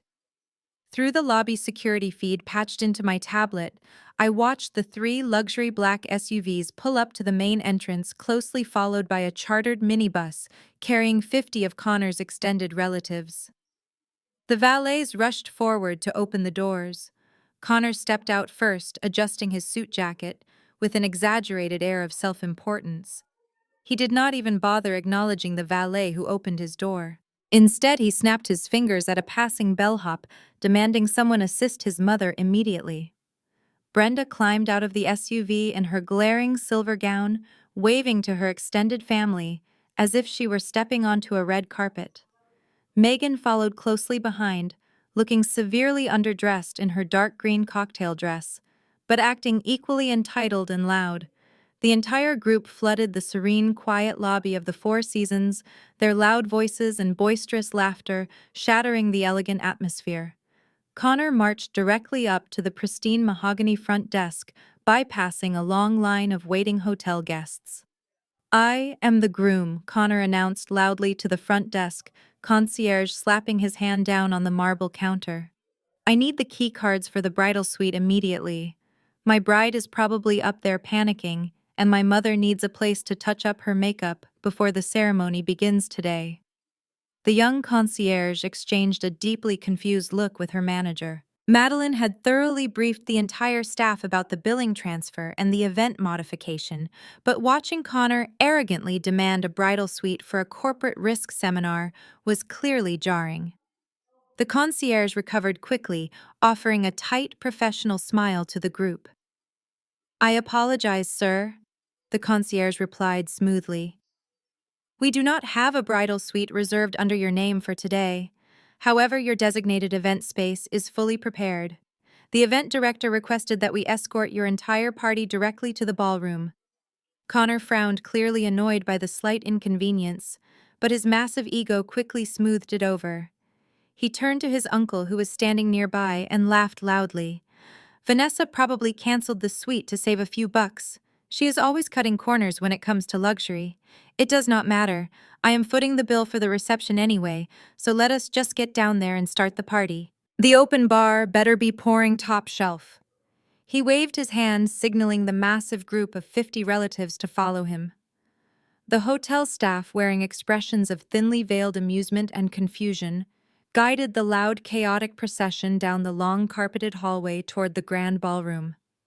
From the dark control booth, I watched them approach the massive double doors through the hallway cameras. Connor was grinning from ear to ear, patting his cousins on the back, fully expecting to walk into a fairy tale wedding funded entirely by my bank account. He expected a string quartet playing a romantic overture. He expected to see me standing at an altar, desperate for his approval. He reached out and grabbed the brass handles of the ballroom doors, completely oblivious to the fact that he was about to step onto a corporate chopping block. I placed my finger firmly over the projector power button, taking a deep breath as the doors swung wide open. The heavy brass handles yielded to Connor's aggressive push, and the massive double doors of the grand ballroom swung inward. He stepped across the threshold with a wide, triumphant grin, his chest puffed out in his custom navy tuxedo, fully prepared to be washed in the romantic melodies of a string quartet and the adoring applause of his extended family. Instead, he was met with the cold, sterile hum of an industrial air conditioning unit and the stark glare of overhead presentation lighting. Connor froze instantly, his polished leather shoes halting on the patterned hotel carpet. The 50 relatives marching behind him created a chaotic bottleneck, bumping into each other as the procession abruptly stopped. The loud, boisterous laughter of the crowd died in their throats, replaced by a wave of heavy, suffocating silence. There were no imported orchids. There was no white chiffon draping from the high ceiling. There was no aisle runner, no 10-tier wedding cake, and absolutely no altar.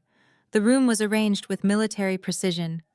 Rows of identical black conference chairs sat perfectly aligned, facing the raised wooden stage at the far end of the room.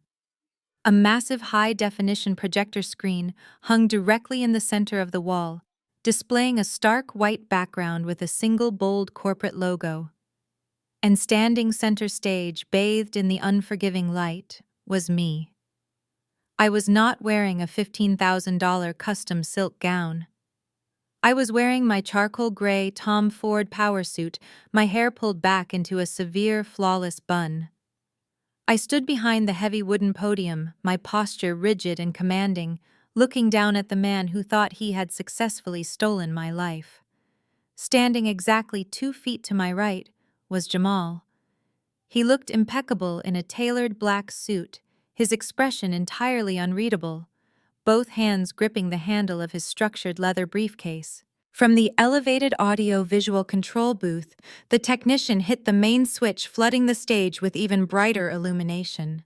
The sheer confusion on Connor's face was intoxicating. His eyes darted around the cavernous, empty corporate setup, desperately searching for any sign of a wedding reception.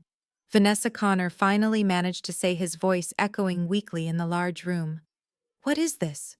Where are the flowers? Why are you wearing a suit? Did the hotel double book our ballroom?" He turned around, looking frantically for a member of the event staff. "Hey, where's the manager? They set up the wrong room." I leaned forward, positioning my mouth inches from the microphone attached to the podium. My voice boomed through the state-of-the-art surround sound speakers, crisp, loud, and entirely devoid of emotion. "There is no mistake, Connor," I announced. "The hotel executed my exact instructions. Welcome to the Apex Capital Management Risk and Liability Seminar. Please tell your guests to take a seat. We have a very tight agenda to cover today." A collective murmur of profound confusion swept through the crowd of relatives. Brenda pushed her way to the front of the group, her gaudy silver gown swishing loudly against the carpet. She clutched her sequined purse, her face twisting into an ugly mask of pure outrage. "What kind of sick joke is this?" Vanessa Brenda shrieked, pointing a trembling finger at the stage. "My son is supposed to be getting married today. You are humiliating him in front of our entire family. Where is the wedding?" "There is no wedding, Brenda," I replied smoothly, staring directly into her panicked eyes. There was never going to be a wedding the moment you moved your cardboard boxes into my living room and tried to claim my property as your own. You wanted a woman who would quietly fund your lifestyle. Unfortunately, you got a forensic auditor who decided to look at the receipts. Megan elbowed her way past her mother, her eyes locking immediately onto Jamal. Her face turned a dangerous shade of red. Jamal, what the hell are you doing up there? Get down from that stage right now. You are supposed to be sitting with us. Tell this crazy woman to stop ruining my brother's wedding. Jamal stepped up to the microphone, adjusting his tie with complete calm. He looked down at his wife with a gaze so cold it could freeze water. I am acting in my professional capacity as senior legal counsel for Zenith Property Management Megan. And as of this morning, I am also acting as a highly motivated plaintiff in our impending divorce proceedings. I suggest you sit down and listen, because this presentation heavily involves your immediate future as well. The entire room gasped in unison. Megan's jaw dropped open, all the color instantly draining from her heavily contoured face. She stumbled backward, bumping into Connor, who was still staring at the stage in absolute paralyzed horror. He was finally beginning to realize that the woman he thought he had broken into submission was actually the architect of a massive, inescapable trap. The heavy double doors at the back of the ballroom slowly swung shut, closing with a heavy thud that sealed the family inside. The security guards I had requested took their positions at the exits. Connor was officially boxed in. I picked up the small black remote resting on the podium. "Let us begin with the first item on the agenda," I said, clicking the button. The massive projector screen behind me flickered to life. The financial autopsy of Connor's fabricated life was officially underway. Before the first slide could even fully render on the massive screen, a side door near the catering buffet opened. Madeline, the senior event director at the Four Seasons, stepped into the ballroom accompanied by 2 hotel security guards. She held a sleek black leather folio. The room was so incredibly quiet, you could hear the soft click of her heels against the patterned carpet as she walked directly toward Connor. He was still standing frozen near the back of the room, surrounded by his increasingly uncomfortable relatives. Madeline stopped right in front of him and opened the folio, extracting a crisp, multi-page document. "Good morning, sir," she said, her voice carrying a practiced, unwavering professional authority. "Per the structural modifications made to this event yesterday afternoon, I am required to collect the final balance for the catering, open bar, and ballroom reservation prior to the start of the corporate seminar." Connor stared at the paper she was holding out to him, as if it were coated in poison. "What are you talking about?" he stammered, his face flushing a deep, embarrassed crimson. "The wedding was already paid for. Vanessa handled the deposit. Go give the bill to her." He pointed a trembling finger toward the stage where I stood observing his complete unraveling. Madeline did not even glance in my direction. "I am afraid that is incorrect, sir. The primary billing profile was legally transferred entirely to your name yesterday. We have your authorized electronic signature on the master contract accepting full financial liability for this booking. Vanessa is no longer financially affiliated with this event or this venue in any capacity. The total outstanding balance due today is exactly $100,000. How would you like to process this payment?" A collective gasp rippled through the crowd of 50 relatives. Brenda grabbed her chest, her jaw dropping open in absolute shock. $100,000, she shrieked, looking frantically between Madeline and her son. "Connor, what is going on here?" Connor wiped a heavy bead of sweat from his forehead. His carefully constructed facade of the wealthy, capable provider was rapidly crumbling in front of his entire extended family. He tried to laugh it off, puffing out his chest in a pathetic display of masculine bravado. "Fine. It is fine, Mom. Just a little clerical error. I will handle it right now." He reached into his custom-tailored navy tuxedo jacket and pulled out his expensive leather wallet. He dramatically extracted the heavy metal luxury travel rewards card, the exact secondary card I had permanently frozen under the table during our fake lunch yesterday. He handed it to Madeline with a smug, arrogant smirk. Run this. And keep the tab open for the bar. My family is going to drink heavily today. Madeline took the card, swiped it through the mobile payment terminal she carried, and waited. The machine beeped a harsh, flat tone. A red light flashed across the digital screen. Declined, she stated simply, handing the heavy metal card back to him. Connor frowned, his smirk vanishing instantly. That is impossible. Run it again. The machine is obviously broken. Madeline swiped it a second time. The same harsh beep echoed in the quiet ballroom. Declined. Panic began to seep into Connor's eyes. He frantically dug into his wallet and pulled out the premium dining credit card. Here, use this one. The bank probably flagged the other one for an unusually large transaction. Madeline swiped the second card through the reader. Declined. The crowd of relatives began to whisper loudly among themselves. Uncle George shifted uncomfortably in his dark suit. Megan stared at her brother in absolute horror, her own frozen credit cards suddenly making terrifying sense. Connor's hands began to shake visibly. He pulled out the third and final secondary card, the general spending account, and shoved it at the event director. Declined. Madeline repeated, her tone completely devoid of sympathy. Sir, if you cannot provide a valid form of payment immediately, I will be forced to instruct my staff to clear the corporate buffet and permanently close the open bar. I do not understand, he choked out. He frantically fumbled with his smartphone, logging into his banking application. I have a joint account. There is liquid cash. He opened the app expecting to see the financial safety net I built. Instead, the screen revealed a perfect balance of $0.00. Connor dropped his phone. It hit the carpet with a dull thud. Where is my money? He yelled, looking up at the stage. I stepped closer to the microphone, my voice slicing through the tense air. It was never your money, Connor. And as you are about to see, you have much bigger financial problems than a catering bill today. Brenda snatched her sequined purse from a nearby chair, her face contorted in a mix of profound humiliation and explosive rage. She stomped her silver high heels against the patterned carpet, completely disregarding the 50 relatives watching her public meltdown. This is an absolute outrage, Brenda screamed, her voice shrill enough to echo off the high ceilings of the ballroom. She grabbed Connor firmly by the arm, trying to physically pull him toward the heavy double doors. We are leaving right now, Connor. I will not stand here and allow this ungrateful, hysterical woman to humiliate us in front of our entire family. If she wants to throw a tantrum and cancel her own wedding over a simple room arrangement, let her. We do not need her, and we certainly do not need this hotel. We are going back to our townhouse.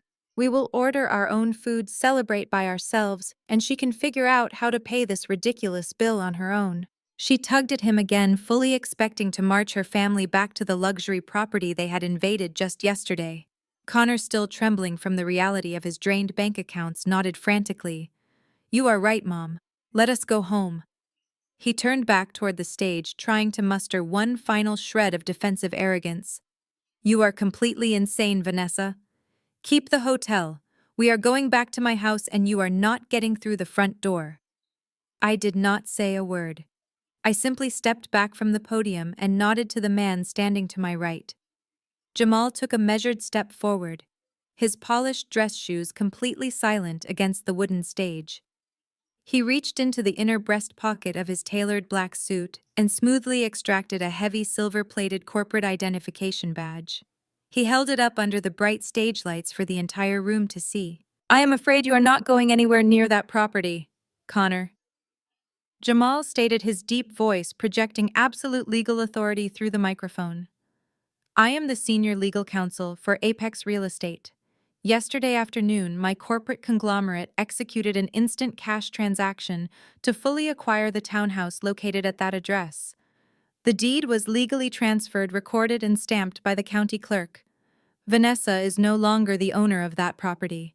And more importantly, neither are you.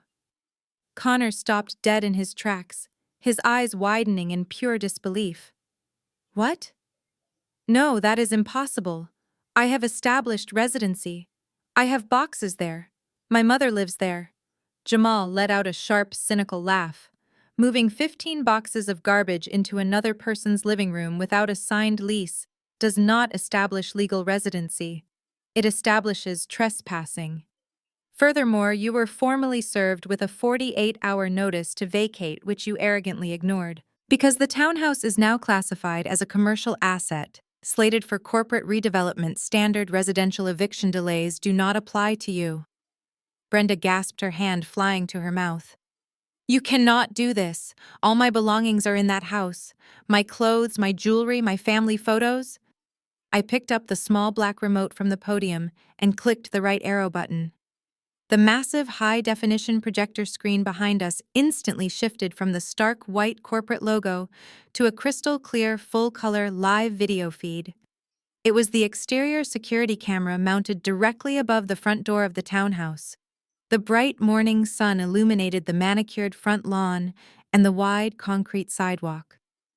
The entire ballroom fell dead silent as the 50 relatives turned their attention to the massive screen. On the live feed, a team of 4 burly private security contractors dressed in dark tactical gear were actively swarming the property. The heavy oak front door was propped wide open. A professional locksmith was kneeling by the handle, aggressively drilling out the deadbolt to replace the entire locking mechanism. As the crowd watched in stunned silence, 2 of the security contractors marched out of the front door carrying heavy loads. One was holding Connor's expensive set of golf clubs, and the other was carrying 3 of Brenda's battered cardboard boxes. Without hesitation, the contractors forcefully dumped the items directly onto the public Chicago sidewalk. No, Brenda wailed, a visceral sound of pure horror escaping her throat. That is my property. Jamal stared down at them, his expression entirely devoid of sympathy. I am protecting a corporate asset from squatters. You played a stupid game, and you just lost the board. Connor collapsed into a nearby conference chair, his legs giving out beneath him. He had no money, no venue, and now absolutely nowhere to live. But the financial slaughter was not over. I clicked the remote again. The massive screen flickered, replacing the live feed of their eviction with a high-resolution scan of a legal document. It was the formal promissory note from the predatory Nevada lender. The principal amount of $150,000 was highlighted in bright yellow. But what drew the loudest gasp from the room was the magnified image of my forged signature at the bottom. That is felony fraud, Connor. I announced, my voice echoing through the silent room. You stole my financial identity to cover your catastrophic gambling losses. But instead of going to the police immediately, I used my corporate shell company to purchase this defaulted debt. I am your sole creditor now. You have exactly 7 days to pay me in full, or this evidence goes directly to the local FBI field office for criminal prosecution. The absolute reality of his catastrophic financial situation finally crushed him completely. Connor stared at the massive projector screen, his face completely devoid of color. The arrogant, boastful man who had strutted into the hotel demanding a bridal suite was entirely gone. His legs gave out completely. He dropped heavily to his knees right there on the patterned carpet, burying his face in his hands. A loud, pathetic sob echoed through the quiet ballroom. Please, Vanessa. He choked out, tears streaming down his face, completely ignoring the 50 relatives watching him in absolute disgust. I am so sorry. I was desperate. I will do anything. Please do not send me to prison. I have absolutely nothing left. He was begging, his voice cracking with genuine terror, but I felt absolutely nothing for him. Realizing her son was entirely destroyed and their luxurious future was completely obliterated, Brenda resorted to her ultimate manipulation tactic. She let out a piercing, dramatic shriek and clutched her chest with both hands. I cannot breathe, she wailed loudly, her eyes darting around to see who was watching her performance. My heart. You are killing me, Vanessa. With a theatrical sigh, she collapsed onto the floor, waiting for the crowd of relatives to rush to her aid. But nobody moved. Madeline, anticipating the drama, calmly gestured to 2 hotel paramedics who were already stationed near the exit. They walked briskly to Brenda, knelt beside her, and efficiently attached a portable blood pressure cuff and pulse oximeter. Less than 30 seconds later, The lead paramedic stood up. Her heart rate is completely normal, and her oxygen levels are perfect, he announced loudly to the room. She is entirely faking it. A wave of embarrassed, uncomfortable murmurs quickly swept through the large crowd of gathered relatives. His uncle shook his head in disgust, turning his back on the family he had flown across the country to celebrate. Brenda opened her eyes, realizing her performance had failed miserably. Her face turned a bright, furious red as the paramedic stepped away, leaving her sitting awkwardly on the floor in her gaudy silver gown. The sheer humiliation of being medically cleared as a fraud in front of her entire extended family was the exact punishment she deeply deserved. Megan could no longer contain her rage. She stepped over her mother and marched directly toward the stage, pointing a manicured finger at Jamal. "You set us up!" she screamed, her voice completely unhinged. "You are supposed to be my husband. You are supposed to protect this family. You are a disgusting traitor, and I am going to take half of everything you own for this betrayal." Jamal did not flinch.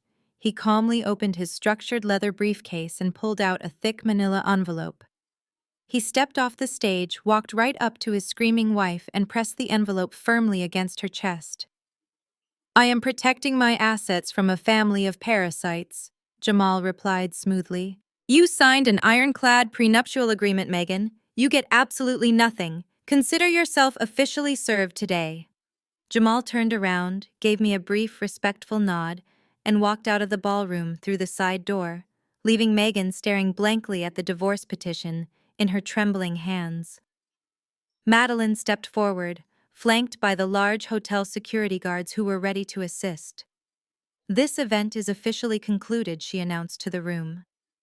"If the groom cannot provide payment for the venue, I must ask everyone to vacate the premises immediately. Security will escort you all out right now." The relatives began to filter out quickly, eager to distance themselves from the catastrophic embarrassment. Connor, Brenda, and Megan were forcefully escorted out by the armed guards, screaming and crying as they were pushed toward the exit doors. They walked out of the Four Seasons entirely penniless, completely homeless, and utterly defeated today, forever removed from my life. I watched them leave feeling absolute and complete freedom. Exactly 3 months passed since that spectacular collapse at the Four Seasons, and the air in Chicago had never felt quite so refreshing. I stood on the expansive wraparound balcony of my brand-new luxury penthouse, leaning against the glass railing and watching the golden hour's sunlight reflect off the glittering surface of Lake Michigan. Selling the townhouse to Zenith Property Management had flooded my offshore accounts with millions in liquid capital, allowing me to upgrade to a space that was entirely my own. There were no ground floor extensions required here, no dusty construction zones, and absolutely no unwelcome family members trying to claim my sanctuary. The fallout from that catastrophic Saturday morning had been swift, brutal, and entirely legal. Connor did not just lose his wealthy fiancé and his stolen house. He lost his entire fabricated corporate identity. 2 weeks after the wedding that never happened, his prestigious sales firm initiated their routine annual employee background and financial compliance checks. They were looking for standard corporate liabilities, but instead their internal auditors stumbled directly onto the massive crater of his financial ruin. The predatory Nevada lender had officially reported the $150,000 defaulted promissory note to all 3 major credit bureaus. Furthermore, my corporate shell company, Apex Capital Management, had formally filed an aggressive civil suit against him for the forged signature. The sheer volume of his high-risk debt and the glaring allegations of felony fraud made him radioactive. His corporate firm fired him immediately, citing severe violations of their ethical conduct policies. He was escorted out of his office building by security holding a small cardboard box of his desk belongings. It was a perfectly poetic reflection of how his mother's belongings had been dumped on my sidewalk. Without his massive corporate salary, Connor could no longer afford his tailored suits or his expensive golf club memberships. With his credit score completely obliterated, no reputable landlord in the city of Chicago would ever approve him for an apartment lease. He and Brenda had been forced to retreat deep into the rural outskirts of the state. They were now renting a cramped, single-wide aluminum trailer in a dusty park 50 miles away from the city. I heard through the grapevine that Brenda spends her days bitterly complaining to the neighbors about how the economy ruined her life completely, ignoring the fact that her son's gambling addiction and her own entitlement were the true architects of their misery. Connor was currently working night shifts at a local warehouse, spending his meager paychecks trying to desperately settle the overwhelming legal fees he now owed my LLC. Megan did not fare any better. Jamal was a brilliant attorney, and his divorce execution was a masterclass in legal precision. The ironclad prenuptial agreement held up flawlessly in court. Because Megan had never contributed a single dollar to their marital assets, the judge awarded her absolutely nothing. Jamal kept the house, the cars, and his massive investment portfolios. Megan was unceremoniously dumped into the harsh reality of the working class. She was currently renting a tiny, unrenovated studio apartment and working 40 hours a week as a retail associate at a suburban mall. She had been forced to sell off her collection of designer handbags just to make her first month of rent. The fake rich lifestyle she had weaponized against me was permanently dead. I heard the heavy glass sliding door of the penthouse open behind me. Jamal stepped out onto the terrace holding a chilled bottle of premium Sauvignon Blanc and 2 crystal glasses. He looked incredibly relaxed, the heavy exhaustion of his toxic marriage completely gone from his eyes. We were no longer just former family members bound by a shared nightmare. We were close platonic friends and highly lucrative business partners. After the flawless execution of the townhouse sale, we officially merged our real estate investments under the Apex corporate umbrella. We were currently negotiating the acquisition of a commercial skyscraper in the financial district. To a flawless quarter, Jamal said smoothly, pouring the pale golden wine into the glasses and handing one to me, and to the beautiful silence of a drama-free life. I clapped my glass against his, the crystal ringing with a sharp, clear note. To absolutely airtight contracts, I replied with a genuine smile. Jamal took a sip of his wine, leaning against the railing beside me to admire the breathtaking panoramic view of the city below. They really thought they could just out-yell you, he mused quietly. They thought whoever made the most noise and demanded the most attention would automatically win the negotiation. I took a slow, savoring sip of the cold wine, letting the cool breeze wash over my face. That is the fundamental mistake people like Connor and Brenda always make. They rely entirely on emotional terrorism. They use guilt, loud arguments, and fake heart attacks to bully rational people into surrendering their boundaries. They genuinely believe that screaming louder makes them powerful. But as I looked out over the vibrant city, I knew the absolute truth.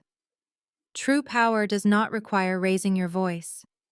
True power is not found in screaming matches, toxic group chats, or desperate ultimatums. True power is entirely silent. It is the cold, calculated patience of an auditor reviewing a fraudulent ledger. It is the quiet discipline of gathering undeniable proof. It is burying your toxic abusers under a mountain of legally binding paperwork, watching them completely dismantle their own lives, and then simply walking away to enjoy your fabulous, wealthy, and entirely unbothered existence. I turned my back to the sunset, walking inside my beautiful penthouse to discuss our next multi-million-dollar acquisition. The ledger was finally perfectly balanced and the books were permanently closed.